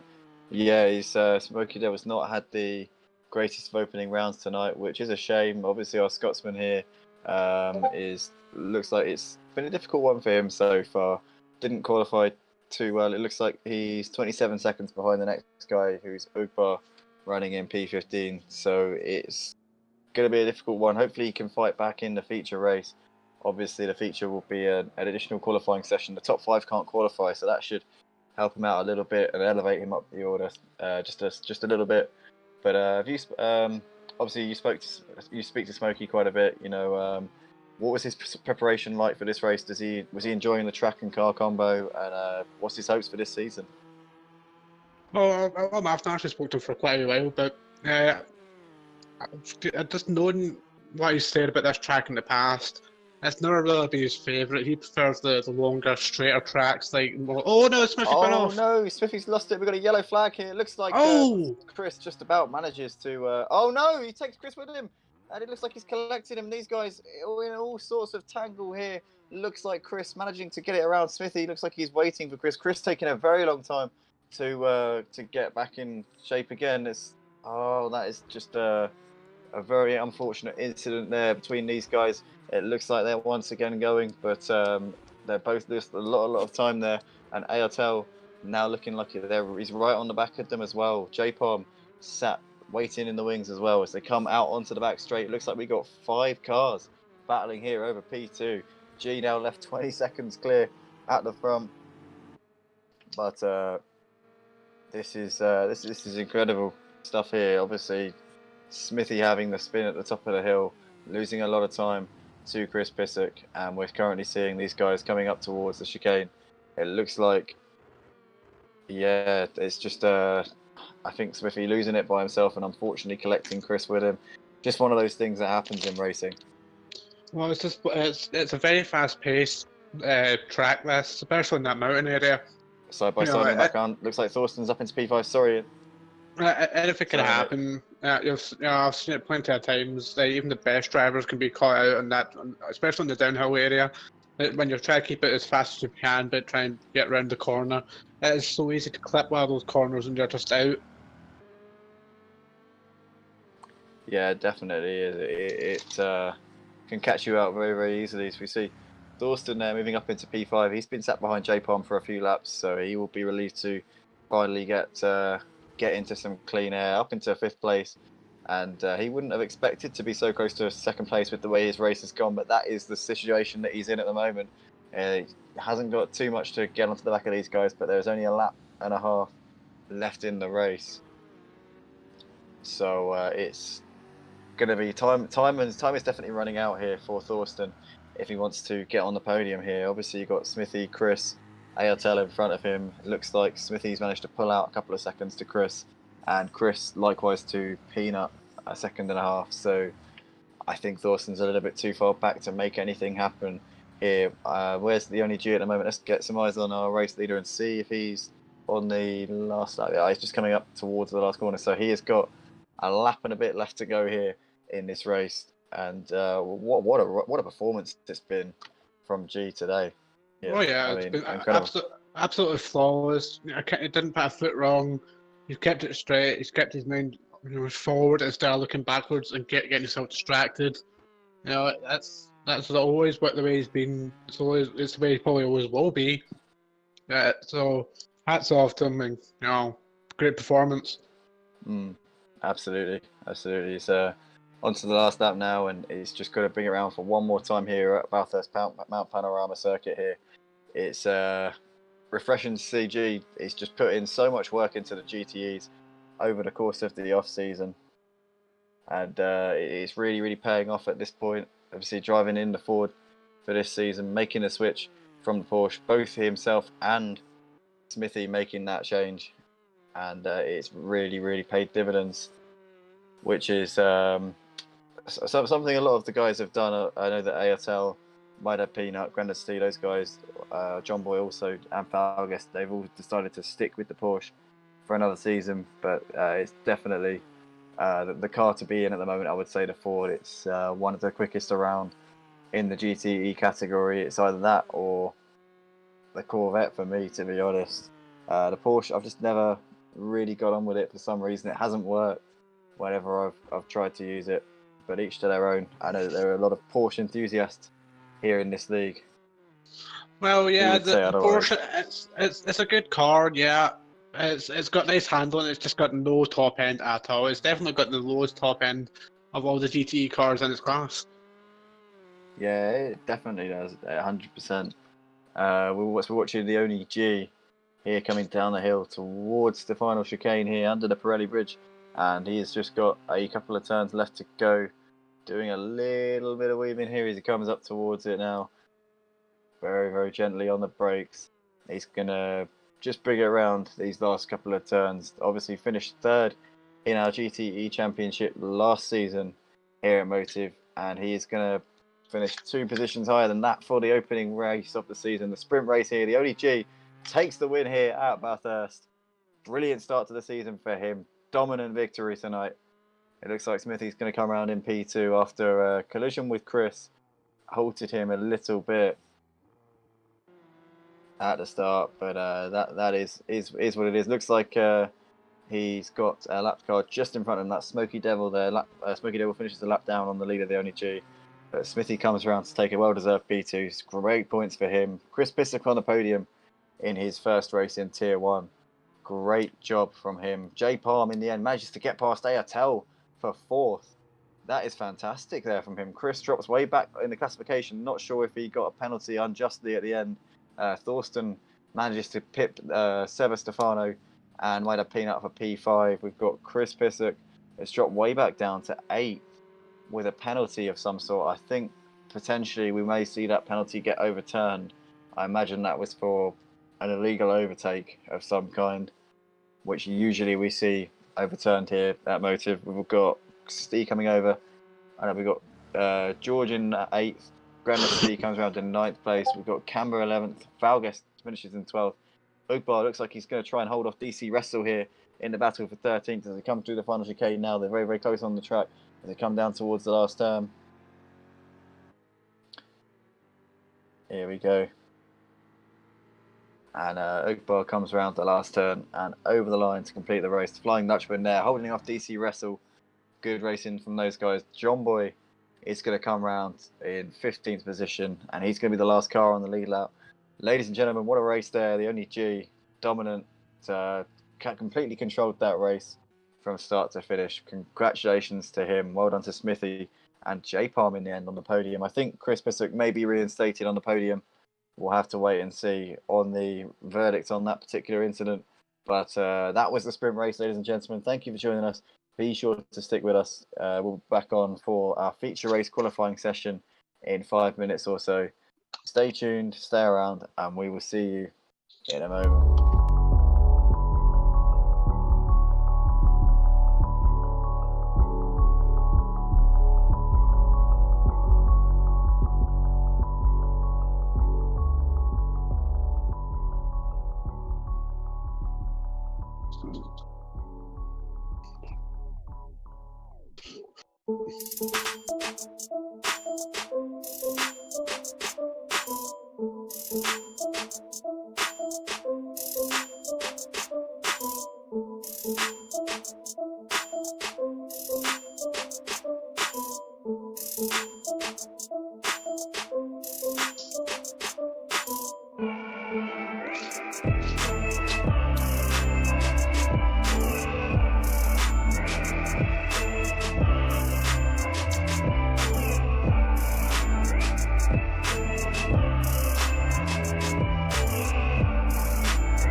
Ladies and gentlemen, welcome back to the Motive Racing channel. We're here for the feature race qualifying session for round one of our GTE championship tonight for Tier 1. We saw a dominant victory in the sprint race by the Only G just a few moments ago. Ended up winning by over 20 seconds. The gap being so big was something to do with Smithy unfortunately losing the car at the top of the hill and coming together with Chris, and those two got in a bit of a tangle. Took them a while to get going once again, and they almost fell back into the clutches of ALTL and Thorsten as well, but they managed to evade that particular threat. So the top five, just to put you all guys into perspective of the rules on qualifying for the feature race, the top five cannot qualify for this one. So the top five guys from the sprint race are all sitting this one out. They're all sat in the pit lane. You can see on the left-hand side, in the top left, you can see the classification. All those guys have pit. They are all sat in their boxes. They will not be coming out to do a lap time in this session.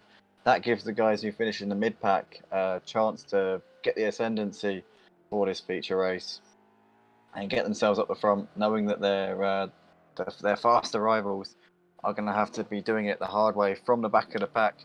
And so Seba Stefano, guys like Sebas, My Dad Peanut, and also Falguest as well. These guys are going to have a great chance of stealing the march on their opponents here at the start of this feature race. It's definitely all to play for. It's going to be very interesting to see how this one pans out. Currently watching Sebas here, sat P2 in this session, 7/10 of a second off of our pole man, My Dad Peanut. Here he comes, our Argentinian 44-year-old Sebas. Raced in our GT3 championship GT3 Super League last season, and also raced in the GTEs a couple of seasons ago now. He was the champion of the Tier 2 in Season 1 here at Motive, and unfortunately was unable to compete last season in Tier 1. But he's managed to keep his... We kept the spot open for him. We knew that he was going to be possibly coming back, and when he re-signed up, we decided to put him in Tier 2 initially. But then when somebody dropped out of Tier 1, we thought, right, let's put this guy in there, because we know he's got pace, we know he's serious. It would be silly to be putting him in Tier 2 when he's already won the championship in Tier 2 in the past. So we thought, let's get him in as a wild card entry, and he's justifying our faith in him brilliantly there with a pole position time of a 2:01.7 provisional pole position time. He's got some slipstream up ahead of him coming down this straight up towards turn 2, so it's definitely a possibility that he might be about to go even faster. Oh, we've got Ian. Yeah, I'm just going to let you know I'm still here. I'm just going to be on the phone for a few minutes. Yep, no worries there. So that's Ian there on the phone. So he's going to be coming back in a minute. But we're regardless riding with Seba Stefano here. He's got a Ferrari in front of him. He's going to have to negotiate that when it comes. It looks like he's gone into the wall coming through the first sector here. So he's going to have lost a lot of time, and he has bailed out of that lap time there, which is unfortunate to see. So that is, I think, going to be that, because Ian is AFK. So yeah, I know. Here we go. No, he's still at the controls. Good man, good man. Love you, Ed. Love you, Ed. Top guy. He's on the phone to a friend, but he's still actually he's still watching. So you got to give credit. You got to give credit. Camber here, currently sat P3 in this session, 4 seconds off of pole position, but definitely with potential. We saw him doing a decent job in the sprint race. Here he comes out onto the back straight now. Let's see what he can do here. Let's see what sort of top speed he's getting here. The Ferrari is an absolute monster on the straights around, well, any track, but specifically Bathurst, where a lot of the what am I trying to say? There's a lot of long straights. I wouldn't say particularly a large amount of the lap is spent at full throttle, but there's a lot of straight sections. Obviously, you've got the run between turn 1 and 2, and also the downhill bit. It's really the fact that it's downhill that also makes it gives you so much more momentum coming down towards the chase. And then obviously you've got the chicane down the hill once again to the last corner. Here is Camber. Let's see what he can do here. Our man from Belgium coming over the line now. And he improves to 2:04.5. Stays third place. Gypsy George is pitted from fourth. We've got DC Russell, John Boy out there on lap times. It looks like Ugbar, Smoky Devil, Grandesty, and Falguest are all out there on lap times as well. Let's see what DC Russell can do. Commented on our Discord chat server in the GTE chat section saying that the car felt like it was undrivable in that sprint race. It's he said he can't get it going anywhere. Well, it looks like he's improved it a little bit so far in the intermission as we come up towards the chicane now. Let's see what he can do here in the Ford. Again, one of the guys repping the Ford tonight. There's a lot of people deciding that this is the car of choice. DC looks pretty clean through there as he comes down now towards the last corner. Let's see if he can nail it. What's he going to be like? Taking a wide entry right on the white lines here as he throws the car through the last turn. Very tidy on the exit up towards the line here. DC Russell currently sat P6 in this session. Moves up to P4 right at the end there. Great stuff there from DC. Looking very prominent here for this feature race. So it is going to be Sebas lining up on pole. My Dad Peanut alongside him. We've got Camber, DC, Gypsy George and John Boy. Smoky Devil going 7th right at the very end there. Ogbar and Steve still out there on lap times. I'm not sure if they're going to be good enough to move themselves up into a prominent position here. We'll have to wait and see in a moment. Let's see how this one goes for them.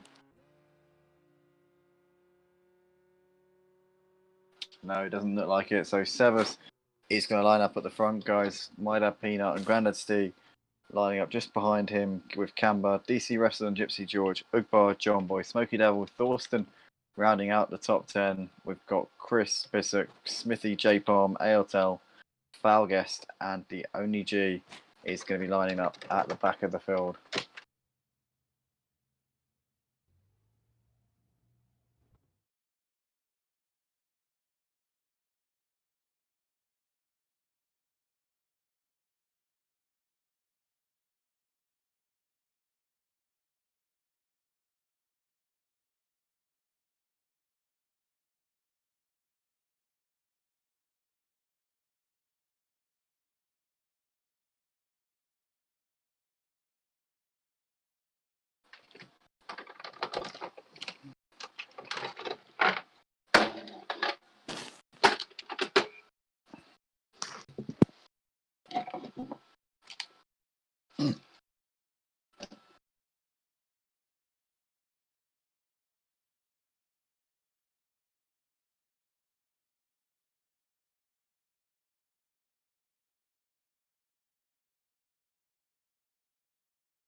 Here we go, ladies and gentlemen. We're moments away from the start of the feature race for round 1 of Motive Racing's GTE Championship at Bathurst, Season 3. Guys, if you want to join us here at Motive, be sure to go to our Discord server. You click on the icon in the top right-hand corner of our YouTube homepage. That will take you your ticket to this incredible, authentic sim racing experience on Project Cars 2. But we are watching the field here as they line up, ready to take the start. Seb Stefano starting on pole on the right-hand side of your picture. My Dad Peanut alongside him on the left. It looks like we are about to go racing, and we are underway here at Mount Panorama. And it's a not so great start there from Sebas. Gets a bump there from behind. That looks like Grandad Steve there running into him, or maybe a Gypsy George to come into turn 1. It looks like it was Steve, and we see there. It looks like we've got Camber going very wide there into turn 1. Loses a couple of places. My Dad Peanut got the jump, got into P1 straight away. He's now got a 1 second lead already coming up towards the turn 2. Sebas is going to try and defend from Steve coming up towards here. It looks like we've got John Boy up into 4th place. Camber down to 5th. Gypsy George, DC Wrestle. Looks like DC Wrestle's got past George up the inside into turn 2. Great stuff there from him. Sebas looks like he is trying to fend off Grandad Stedo. And also Steve took a whack up the back. You can see the rear wing is already missing from that Ford. Incredible start there. My Dad Peanut getting the best possible jump and getting ahead of Sebas right off the line here. Sebas is now coming under heavy pressure here from Grandad Steve. John Boy made a good start. DC Wrestle has managed to find a way past George and Ogbar. The Flying Dutchman is up into 6th place already as well. Smithy has got himself up into 8th place. That's good to see from Smithy, the reigning champion of Motive's GTE division here. He is making progress already. I'm not sure if Ian is still with us at the moment, but Ian, if we could get some eyes on, Smith. I don't know if you're still there.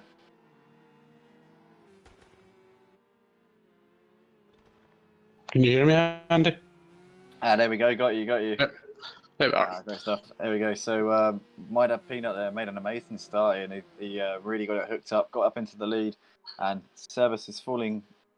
He fell back straight away, but Granddad Steve's been pressuring him a little bit. He's still keeping him within his sights, but it wasn't a great start for him. And Smithy already up into 6th place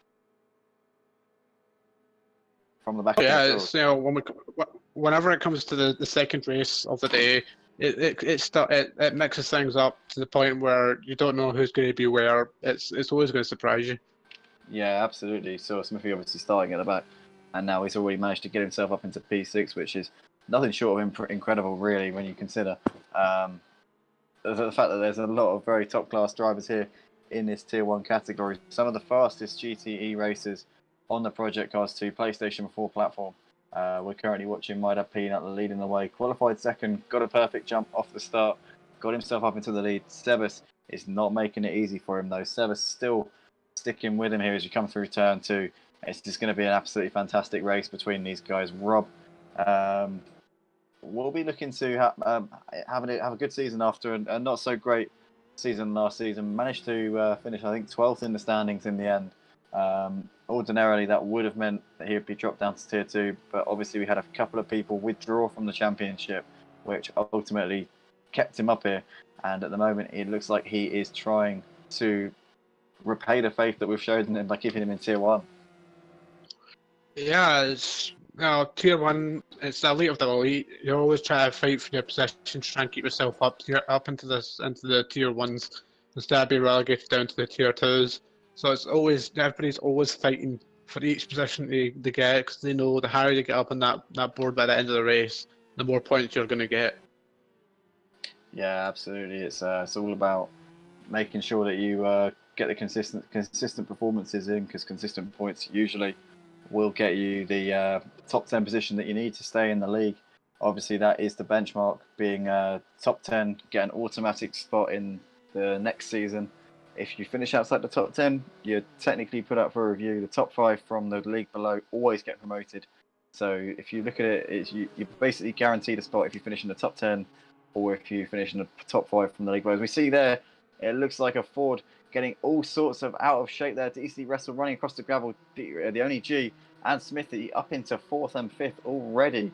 So the two guys who finished 1st and 2nd in the sprint race now find themselves up into 4th and 5th. What a start here. Only 7-8 seconds off the lead already. Smithy going defensive, coming down the pit straight, trying to keep the only G behind him. As we see, looks like the energy a little bit wide there out of turn 1, but manages to keep it together. These two Fords look like they're going to battle it out. They'd surely be wiser to try and help each other out and work together here if they want to keep themselves in the hunt in this race. But we know they're racers, and we know they're going to want to fight for every single piece of tarmac out there tonight in this feature race. Yeah, well, these two, obviously, they're very competitive against each other, but they know when to help each other out and not fight it out too much, or else they'll just cause themselves to make too many mistakes. So they know exactly how to go about things and get themselves up there, like exactly what they're doing right now. Yeah, absolutely. We're just seeing we've got a battle going on for 1st and 2nd as well. Sorry about this. There's a battle going on here, but there's also a battle at the front. My Dad Peanut trying to fend off Sebas in any way that he can, but it's getting more difficult here as Sebas is now within a second. Dropped back a little bit going through the dipper, but he's definitely looking intent on getting that position back. Obviously, took pole position in our feature race qualifying session, lost it off the line to a hard charging Rob as we got underway. But Rob's still doing a good job of managing to hold him off. 3 laps into this feature race, and Rob already starting off this season a million times better than the last season was. Yeah, I guess it's, with a lot of people, with the 2-week break that we have between each season, that can be both a good thing and a bad thing. I guess it just depends on the person, depending on what they have going on between each break, or if they have a little going on so they have time to practice. So it just really depends on what your lifestyle is like. I know exactly what you mean. Obviously, with racing, it can be a problem with motivation and the hunger to practice and to even get yourself fired up enough to want to succeed. And I think that maybe was the problem with Rob. I think maybe he, in a way, sort of fell out of love with it, and it's rekindled the fire inside of him to fight for the wins and fight for the points and fight for every position going. It's really great to see a revitalised Rob here. Our 28-year-old, obviously from London, he's been with us since the beginning. Was one of the guys who got me to start Motive Racing up. It's great to see him out the front and leading the way, showing these guys how it is done here in the opening stages of this race. And these two, Maida Peanut and Sebas Stefano, are pulling away from the rest of the pack. 4 seconds these guys have got to Grandad Steed. Class of the field at the moment, these two guys. Let's hope they can keep up this sort of pace. But they got Smithy and the Only G making their way through the pack, so they're going to have to watch out. Oh yeah, no. Also, I think My dad, Peanut, me and him have not always had the best of grounds together, but I've always respected him. I've always thought him as a stand-up, fantastic guy. He's a great racer. He knows, he always knows exactly what to do to keep the racing fair, clean, and fast. He's just an overall great guy. Yeah, absolutely. I agree 100%. And we know that he'll obviously keep it clean with Sebas. He'll fight him for everything he can. He will be absolutely determined, I'm sure, to hold on to this lead that he's got at the moment. It's not going to be easy though, and obviously with these two guys coming charging through, it's definitely going to be a task and a half. As we see here, the Only G having a little look to the inside of Smithy, unable to make it happen at the moment, locked up as he tried to get the car slowed down. It looks like they're coming up on Stee, and Stee is into the pits for his mandatory stop. G follows him in. So obviously, guys, there is a mandatory pit stop in this race. These guys must come in through the pits and stop in the box for any amount of time, at least once during the race. So it looks like G is in and out, is it? Well, it looks like he's held a little bit. Yeah, it looks like it took since he is at the very first set of pit garages. It took him a little bit of time. His crew a little bit of time to get out there and get everything set up. Yeah, it looked like G was definitely held quite a while in the pits. Very easily a 5-10 second pit there, so that's definitely not going to be playing in his favour. Yeah, and obviously the tyre change rule scrapped for this season, so these guys literally have to just stop in the box and go out, and there's no real hold-ups or anything like that. But he's lost positions here. It looks like Chris is around. Oh no, Sebas Stefano spun it. Yellow flag through the sector 1, the end of sector 1. He's just about getting it going once again, but he's lost the position. It looks like Ayatel has moved up into 4th, so that is a disaster here. And Maida Peanut obviously running in a little bit of clear air now, with Sebas having spun around, so that will come as a relief to Rob. He's got some clear air in front of him. He can really put his foot down and not worry about defending from the guy behind him, which earlier on he was having to constantly concern himself with what Sebas was doing behind him. Now he's got a clear slate and he can just fully go for it and show everybody what he can do. He's got an 8-second lead at the moment to Smithy. Smithy lapping in the 202s early in this race. Let's see what Rob can do now. He hasn't got to worry about what's in his mirrors though, as he comes up through the chicane. It'd be interesting to see if he comes into the pits this time around, or if he decides to keep it out. And as you can see, coming out, so staying out here, Rob is one of those guys who does often extend the first stint quite a bit and tends to wait until the latter stages of the race to pit, especially when he's leading. He likes to make the most of the clear air advantage that he's got. He comes over the line, 203 from Rob. Smithy comes over in a 206, so Smithy with an absolute mare that last time around here. Well, yeah, the only thing I have wondered about the Porsche, since also the civilian versions of the car are rear engine, is the GTE edition a front engine or a rear engine as well? The GT, I think it's, I don't know, I'm not sure. I'm not sure where the engine is on the Porsche. To be perfectly honest, that's a weird one.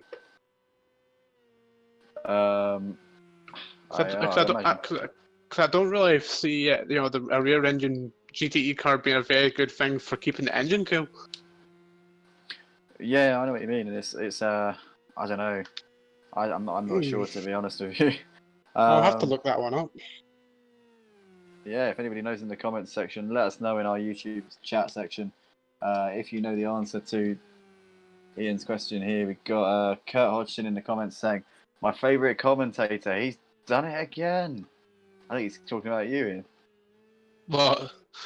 I don't understand. He's talking about you. He's put, my favourite commentator, he's done it again. Oh, right, yeah. In relation to when Malik. Yeah. Everyone loves that. Everyone loves that's like everyone's thing. If they're talking about you now, they just say that. Oh God, no. It's brilliant, man. It's funny. I guess it could be worse. Yeah. Anyway, watching my Peanut here, he's still got a 7-8 second lead at the front, so it looks like he is matching Smithy now. We saw Smithy was closing the gap for a little while, but he's starting to respond to that pressure as he comes into the last turns. Yeah, see the gap still staying at 7 or 8 seconds. It looks like he goes a little bit wide there coming out of the last turn. Hopefully it won't have cost him too much time. Comes over on a 2:03.5. Let's see what Smithy does here as he comes up to the line. Smithy comes over. I've just looked over. I've just looked up the answer to my question. It is the fact that the Porsche is a rear engine. It is. Yeah. Yeah, I would have thought it was, but I wasn't sure. I mean, it makes sense though to me. Yeah, it does make sense. Yeah, but it's not. It's understand it keeps the the weight of the edge. It keeps the back end keeps the car down a lot more. But it's a bit of a weird one. Yeah, I mean it's what I would have thought it would be, but I wasn't 100%. I thought, I don't know. I was surprised no one told us. Oh, here we go. Yeah, JR saying engine is on the rear like always. Okay, cool.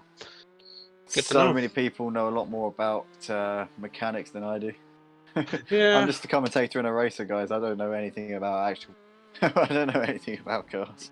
Well, it's just like I just commentate a race. Another fun fact is that the fact that the same company that builds those Porsches also built tanks for the Germans back in World War II. Okay. Yeah, they built the Tiger H1 and all that. I think I might have seen that tank actually. I saw quite a few different tanks. I don't know if anybody's ever been to what's it called, that place? I can't remember. The tank museum. I know, yeah, the one down south. I know they have one of the only working H1s in the world. Yeah. There's a tank museum down south. It's called. I can't remember what it's called now. I've got a photo of me standing next to one on my Facebook, but I can't remember what it's called. Hold on. Anyway, let's get back to the racing here. We've currently got Smithy still sat in P2. He's maintaining that gap to our race leader, Maida Peanut, currently sat at 7.5, and it looks like he is into the pits for his mandatory stop. Maida Peanut still going round with a healthy lead at the moment. DC Wrestle currently sat third, still yet to make his stop as well. Here he comes, and it looks like he thought about it. Yep, he is coming in. He thought about it, then thought about it again, and then decided, no, I'm going to come in. And so DC Wrestle is going to come into the box this time around. That's going to release Airtel up into P2. He's going to pass both DC Wrestle and Smithy here as he comes down the pit straight.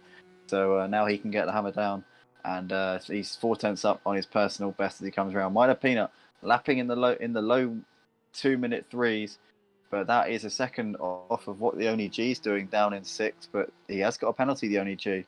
So we'll have to figure that one out later on and see exactly what the state of play is with that when we get to the end of the race. But the Only G definitely on fire. But unfortunately, penalties could make a difference here in this race. It'd be a shame if the race is decided on a penalty, but I suppose that is racing at the end of the day.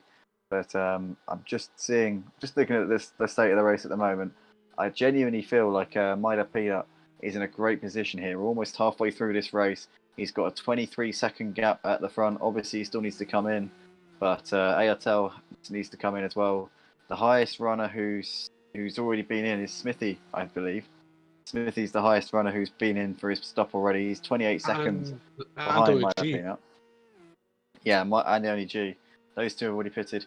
Thorsten's already been in as well. It looks like he's got past Steve for 5th. So, I mean, it's definitely going to be a wide open race coming towards the end. Thorsten lapping very quickly as well, lapping slightly quicker than what we're seeing from Smithy.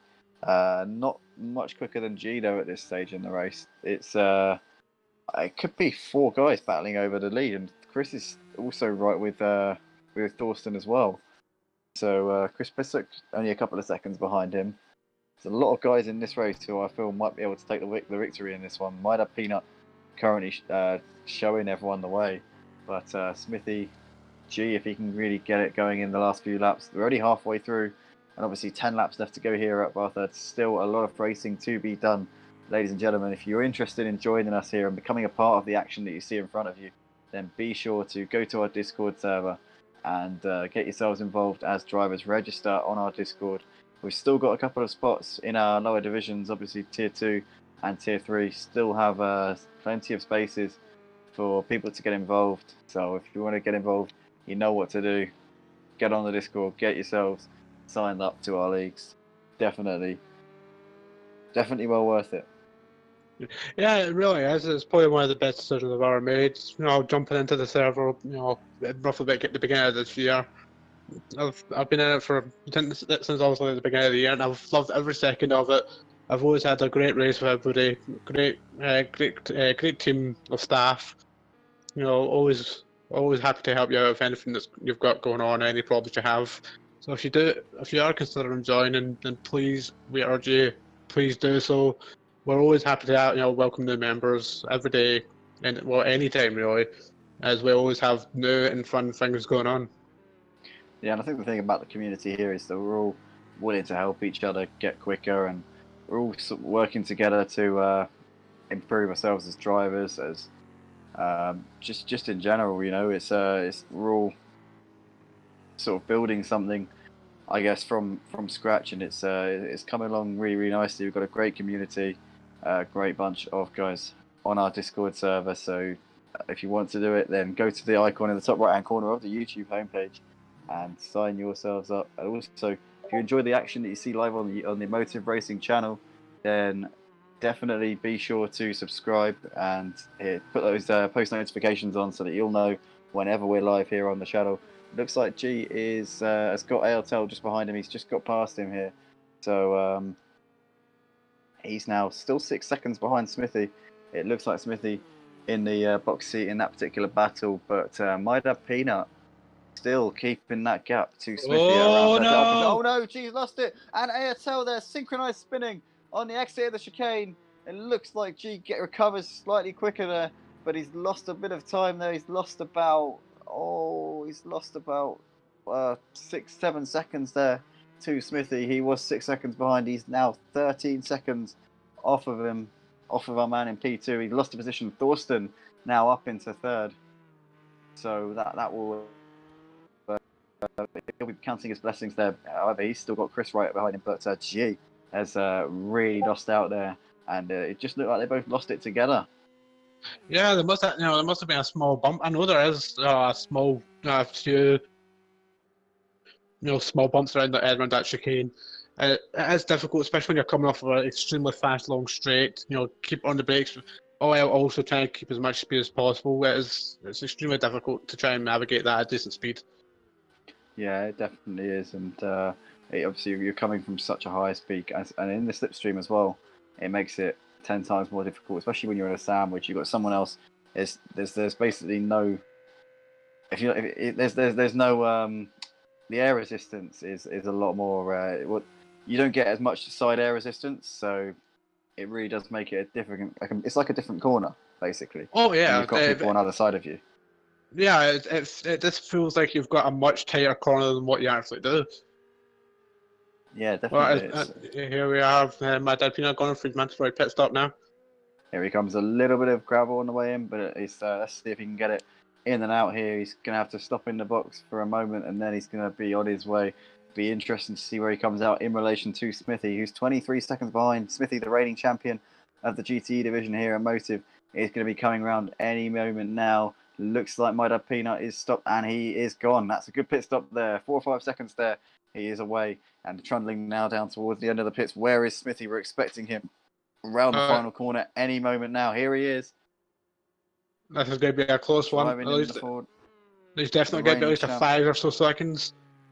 Yeah, here comes the reigning champ down towards turn 1 now. Where is my dad Peanut? He must surely be on the exit now. He's done it. He's done it comfortably. Great pit stop there from my dad Peanut. Finds himself in clear air with a great chance now of taking what I believe will be his maiden victory in the GTEs. I'm not 100% on that. I may stand corrected, but I don't think he has won in the GTE category here at Motive. It would be a phenomenal achievement if he can hold on now. And he's keeping his cool, keeping his head together. And with a bit of a weight lifted off his shoulders earlier today, I think he will be more than up to the task here of taking this one home.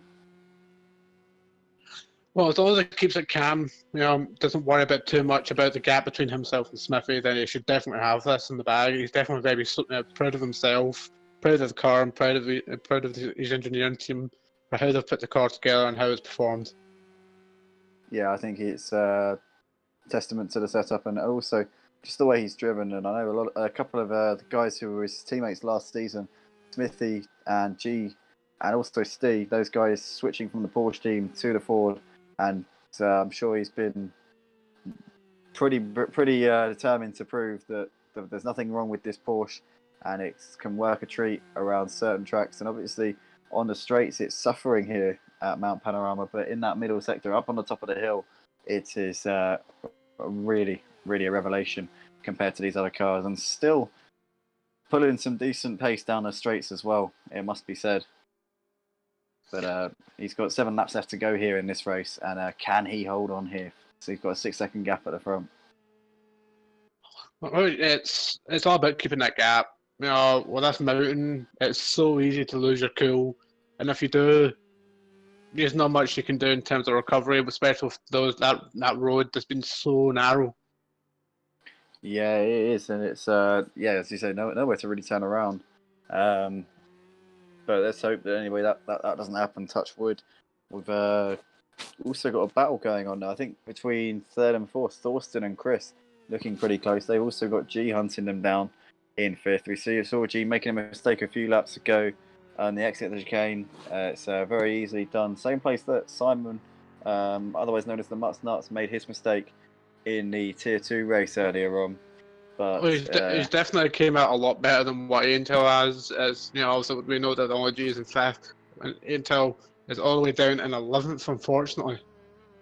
That is very unfortunate there for ALTEL. Obviously, he's had a good qualifying session in the first race, was 6th on the grid for the sprint, but it is a shame. We're just seeing a comment here from Ravi saying, what happened with Seb Stefano? He had a crash, I think, when he was right behind my dad Peanut earlier on in the race. He had a spin through the first sector, which kind of derailed him a little bit. Obviously, there's no damage; it's only visual damage in our here at Motive Racing, but it did definitely, I think, put him off a little bit and sent him into a bit of a rut. But he's currently sat in 7th at the moment, so he's making his way back through. He's got past J Palm and Grandad Steve. Still a long way back though. Next up for him will be DC Wrestle, 9 seconds up the road. He's got 6 laps to reel him in, if indeed he can do so. Currently watching Chris Pissock though here as he's coming down towards the chase. He's got G definitely closing on him behind him. G was 6/10 quicker last time around. It looks like Chris and Thorsten lapping very similar times at the moment. Thorsten currently sat in our final podium spot, just a little way up the road here from Chris. I think Chris probably should have 4th place, but G definitely closing that gap behind him here as he come up towards the last turn. 6 laps left to go in this race, and definitely G looming large. With that penalty though, I'm not sure where he's going to drop back to once we hit the checkered flag. Well, the other thing people do have to remember is that just because some of our drivers here are using the same car does not mean that we'll be using they'll be going exactly the same speed at any particular time just because they're in the same area. Also our own drivers are allowed to use their own setups. So that does give people with a little bit more knowledge, that little bit more of an advantage in how to get that a little bit more speed, that little bit more grip, and just that little bit more juice out of their cars than those of us that do not exactly have the expertise to be able to tune their cars to perfection. Yeah, I agree. It's just all about that little bit extra attention to detail when you're in the practice grounds and you're trying to get everything ready for the race. It is it's the little things. It is the little things in racing. It What really it comes. is. It when it comes to a race, it's the difference between having a good pit crew and good engineers, and having a fantastic pit crew and engineers that can make all the difference between you and lifting up that cup at the end of the season. Yeah, absolutely, absolutely. We're currently watching Chris is still trying to close the gap here to Thorsten. Last time around, he was 3 tenths faster than Thorsten, but G going faster than either of them. G obviously made a mistake though on that last lap, and he's now dropped back a little bit off of Chris. I think G just unable to get consistency. Every time he gets into a rhythm and starts putting in the lap times, something happens. He'll make a mistake, he'll drop it or something. And he's obviously we saw in the sprint race he was dominant, but the feature has been anything but what we saw in the sprint race, unfortunately. Well, yeah, it just goes to show that yeah, you may start first for the first race in qualifying, but when that chance to qualify is removed from what you're able to do, then it completely throws everything you know up in flames. Like I said at the beginning, anything can happen. Yeah, even the person we least expect in the world to be able to be up in that pole position could be there, and my dad Peanut is proving that to us right now. Yeah, he definitely is. Still got a 4 second gap. Smithy is closing in though. Last time around, Smithy was 6 tenths faster. Mida Peanut put in a great performance, as you say. I just hope that he can keep his cool and keep his composure with a hard charging Smithy, closing that gap at a rapid rate. 6 tenths of a second at that rate, he won't close in on him. He won't catch up before the end of the race. But the slightest mistake from Mida Peanut could allow Smithy the chance. Mida Peanut needs to realise that Smithy's times will not catch him up to him before the end. If Mida Peanut maintains the pace he's at now, then he will keep the win. He just needs to keep going, keep doing what he's doing, and he will get there. He just needs to keep that back end of that Porsche tame, because in this game, everybody knows that the Porsche is very well known for spinning out very, very easily. We saw it last season in Dubai, and even in the dry, we saw so many of them spin out for very little reason at all. Then the most Yeah, memorable moment I have ever with the Porsche is that same day in Dubai with the rain. Somebody put their foot down and they just spun it. yeah, it was a lot of those were just a bit out of the blue, weren't they? You know, you were just there was standing water, and wasn't even that light rain. It was very very confusing race. To be honest, that was my fault for putting rain on at Dubai. I don't know what I was thinking with that one. To be honest. Well, yeah, it's not that it wasn't the most ideal weather, but that's what we like. Yeah, we like to we like to see people in their comfort zone, yes, but we also like to challenge our drivers, especially the tier one boys, where we like to take them out of their comfort zone. We like to challenge them, change it up a bit, and just see exactly what they can do while they're put under pressure. Yeah, it is all about that. Really, it's about performing when it matters. I'm just having a look at the timing boards now. Thorsten's pulled out a little bit of a gap to Chris. He's now pulled out over a second. Thorsten, in the later stages of this race, lapping in the 202s, fastest man out there other than the only G. So he's really pulled it together lately. Smithy still closing very slightly on Mida Peanut, but not by enough. 2 tenths he gained last time around. The gap's still 4 seconds between these top two guys. Mida Peanut currently still doing what he needs to do. Thorsten 10 seconds off the lead. Looks like Smithy's into the wall.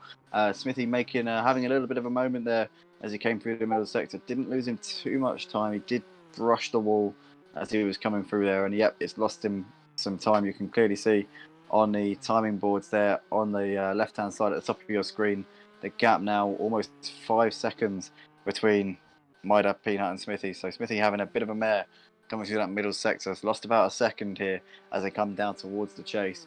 And Mida Peanut looking very, very good here for this win tonight. Chris looks like he's got the only G all over the back of him.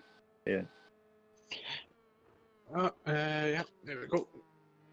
Camera's all on them. Yeah, there we go. A little bit of lock up from Chris as they come into the chicane. G senses an opportunity. He must do at this point. He's now within a second as they come down the hill. G must be eyeing up a podium, but then again, he does have a penalty, so we'll have to wait till the checkered flag to find out what the nature of that is as they come out of the last corner now onto the pit straight. He has the slipstream here. There's the only G, but can he make a move into turn one? It looks like he's a bit too far back at the moment, and the only G there doing the fastest lap of the race, a 2:08. What a lap from the only G.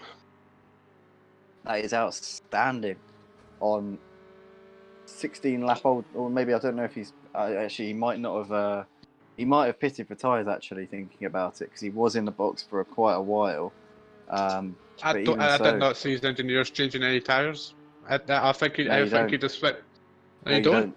No, only the person who's controlling the car sees it. You don't see it on the TV, no.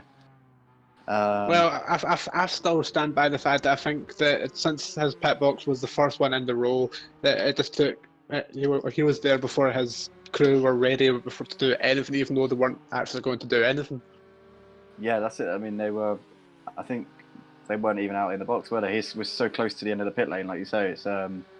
It was just, I think it was a bit of a late call to come in, and they were just blindsided, completely blindsided. Oh no! Oh no! Running to the back of Chris. Chris braking a little bit early there, and G is round and manages to get it back, pointing in the right direction, but he's lost about 5 seconds here in that battle. It looks like that is his chances of a podium gone up in smoke there. G down in 5th place, and our dominant sprint race winner tonight looks like he's not going to be able to do it in the feature. He's not going to be able to repeat the feat. So, another thing that we do have to remember is, since it is such a dull day, the track will not be warm, and also coming down that hill behind somebody with that slipstream making it a little bit faster is definitely not going to be ideal for your tyres. Especially when I was on the track doing my race, it was exactly the same conditions, and my engineer was telling me over the radio that my tyres are still a bit, aren't in the ideal position, and that was halfway through the race. So it's still it's a very weird weather, especially for your tyres on this kind of track, while being behind somebody. Yeah, it definitely is. As you say, it's difficult conditions indeed. Looking at the front, it looks like Smithy last time around was nearly 2 seconds quicker than My Dad Peanut at the front, but My Dad Peanut's still doing what he has to do, still putting in consistent lap times, and at this rate, Smithy still won't have enough to close in on him, so he's just managing the gap and doing exactly what he has to do. He's almost done his fastest first sector there of the race, a 1/10 of a second off his personal best.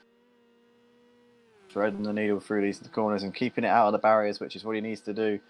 The gap currently 2.6 seconds between these front two, and that was very close there, almost onto the gravel as he came up towards the dipper.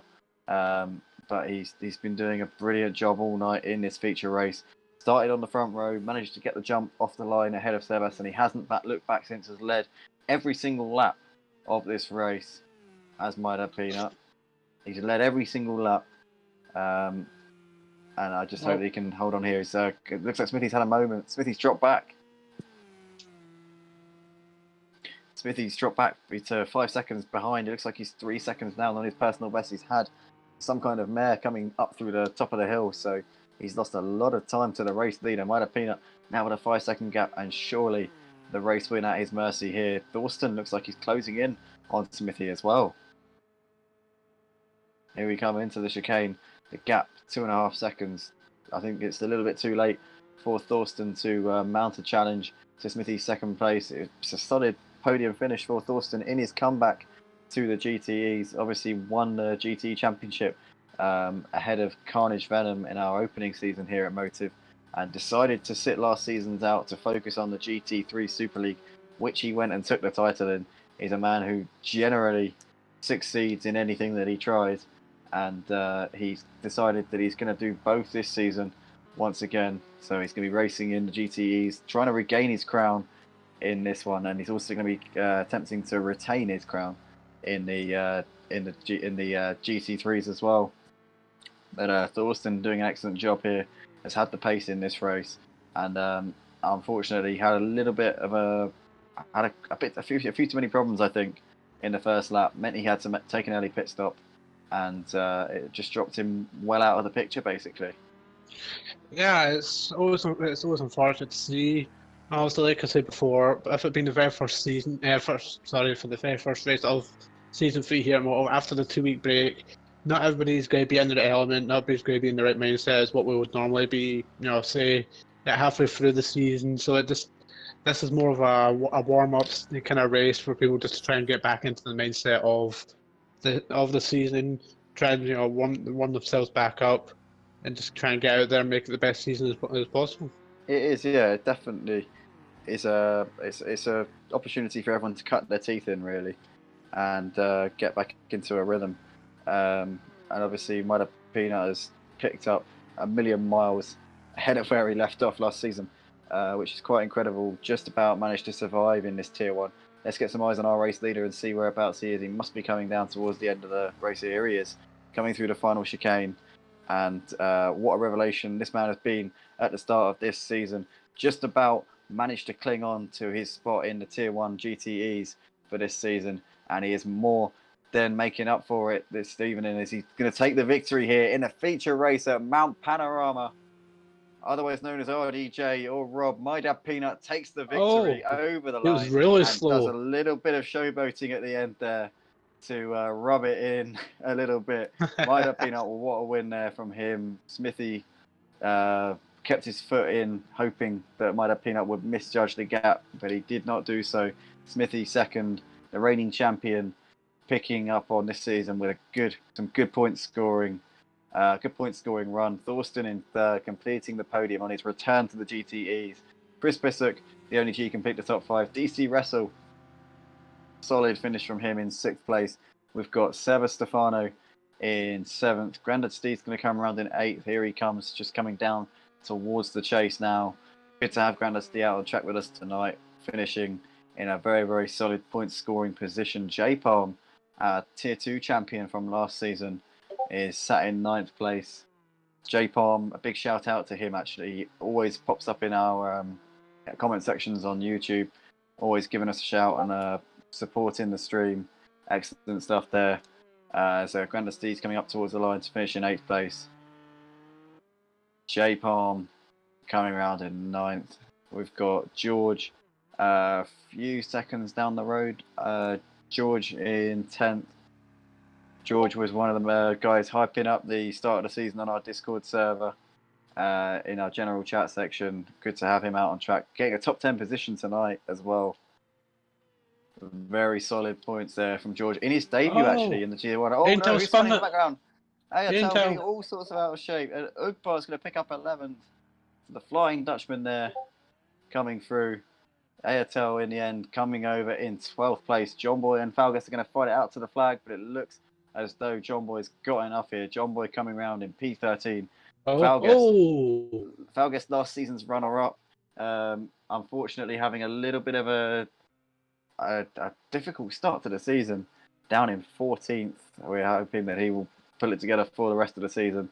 We're going to see if we can grab My Dad Peanut, Smithy, and Thorsten into the box for an interview.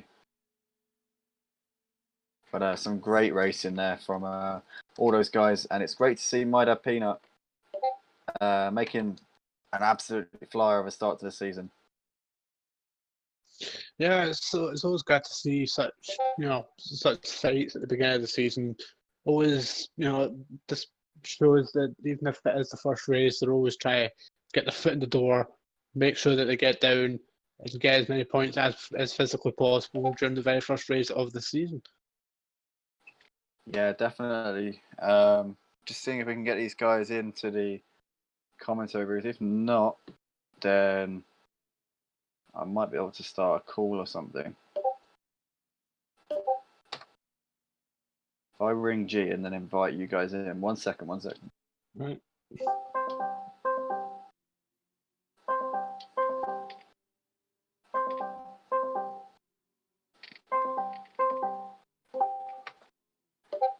Right, let's see if we can get these guys in. Oh, hold on, let's invite Thingy. Let's invite my dad Peanut. Smithy wins again.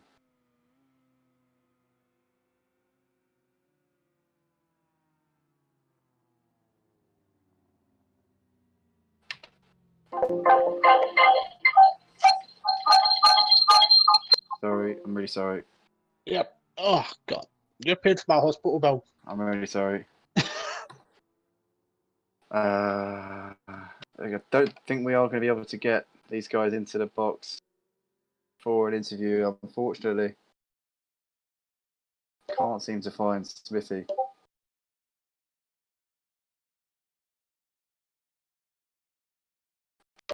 But I mean, regardless, it was a great race tonight. Some fantastic action that we saw on the stream. Big congratulations to Mida Peanut for taking the win in the end by less than a second. Obviously, Smithy was having a great racing all round. And a big thank you to everybody for joining us live on the channel. Thank you to you, Ian, for joining me in the commentary box. Of course. And also massive shout out to the Only G, who was doing our behind the scenes work along with racing on the track and running our OBS stream through his internet, also being our producer as well. A man of many talents here. Big thank you to him. I don't know if he might be able to tell. I don't know if, hold on, he's deaf and he's muted, so he can't talk. One sec. I don't know if he wants to talk. Gee, if you want to say something, you can. But if not, never mind. Obviously, it's great to see you out on track. Great to see you doing the production really well. Smithy's in the waiting list. Let's Oh. All right, let's get him in.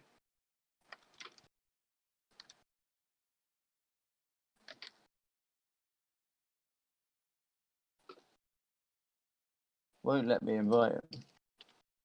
I'll see if I can try. All right, let's go in the waiting list room. Right. Hello, Andy. Hold on.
Run their simplified menu at the minute, so there is in. Here we go, ladies and gentlemen. We've got Smithy in the commentary box. Smithy managed to finish P2 today, and I think it's probably going to be. I'm not sure, but I think he might be top of the championship after that with 2 second place finishes in the sprint and feature races. Reigning champion how does that feel after a pretty good start to the season? Double podium. Yeah, not bad, not bad. Could have been. I don't think I would have won the first race. Don't think I would have won the second. G's pace was good, and I was catching Rob up and made a few mistakes, but oh well, points make prizes in the end of the day. Yeah, definitely looked like you were going to catch him at the pace you were going at. Obviously, something happened. I think it was on a penultimate lap, was it? Something happened. You were closing in, and then Yeah, you dropped way back. I had like a mid spin in it. Like I was like, I need to settle down now and get 2 seconds. I need to think about the championship again. Yeah, because we did see that you did have a little bit of an incident behind Chris coming on the downhill area, so we did come onto the chase. What actually Yeah, happened there? yeah, I can't remember that bit. It's all good fun, good racing.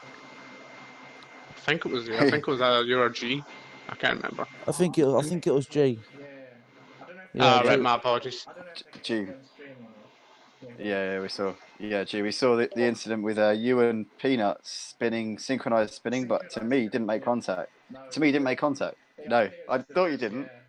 I thought me and Emo guy were wondering if you actually made contact or not. I said to him, I don't think they did. I thought it was just something weird happening, but that was weird. That was amazing anyway. But yeah, it was good racing. No, yeah, it was good. Yeah, going to be good tomorrow. Can't wait for the Cleos racing. That's going to be some good fun. Can't wait Oh, to race for yeah. that one. Yeah, same here. I'm going to be in with you a lot this season. Yeah, we're gonna have DC on the mic for that one. Don't know if you guys saw DC commented on the LMP2s a few weeks back. He's going to be on the mic tomorrow. Hopefully, we can get Ravi to commentate with him. I don't know if that's going to be possible, but hopefully, because obviously the Xbox Clios have been cancelled, so that's freed him up. Oh, why is But that? Not enough drivers, or? not enough drivers for the Xbox Clios. They were still running the touring cars, but the Clio's got about 10 sign-ups, I think. Oh, So That's a shame. just yeah, trying to expand. Then I see. yeah. They don't know Yeah, the good Yeah, it'll taste. get there. I It'll think get there. the touring cars are a good taste, though. But Yeah, I like the Clio. Clios are slower and more fun. Oh yeah, definitely. I'm tired. But yeah, there you go, guys. Thank you very much for joining us on Love on the YouTube channel. Thanks for sticking with us if you're still watching now. That was Smithy, our P2 man tonight, and reigning champion, making a good start to his title defence. I want to say a big congratulations to Maida Peanut on taking the win tonight. It's been a difficult, must have been a stressful few weeks for him, so glad it's all over for him. Obviously, can't say what it is, but just pointing that out. He's very happy. A big weight has been lifted off of his shoulders today. A massive weight has been lifted off his shoulders. So good for him, and it's obviously made a difference. But yeah, anyway, we're gonna get off. I will see you guys tomorrow at 7 p.m. for the Clios. Be sure to join us, and peace.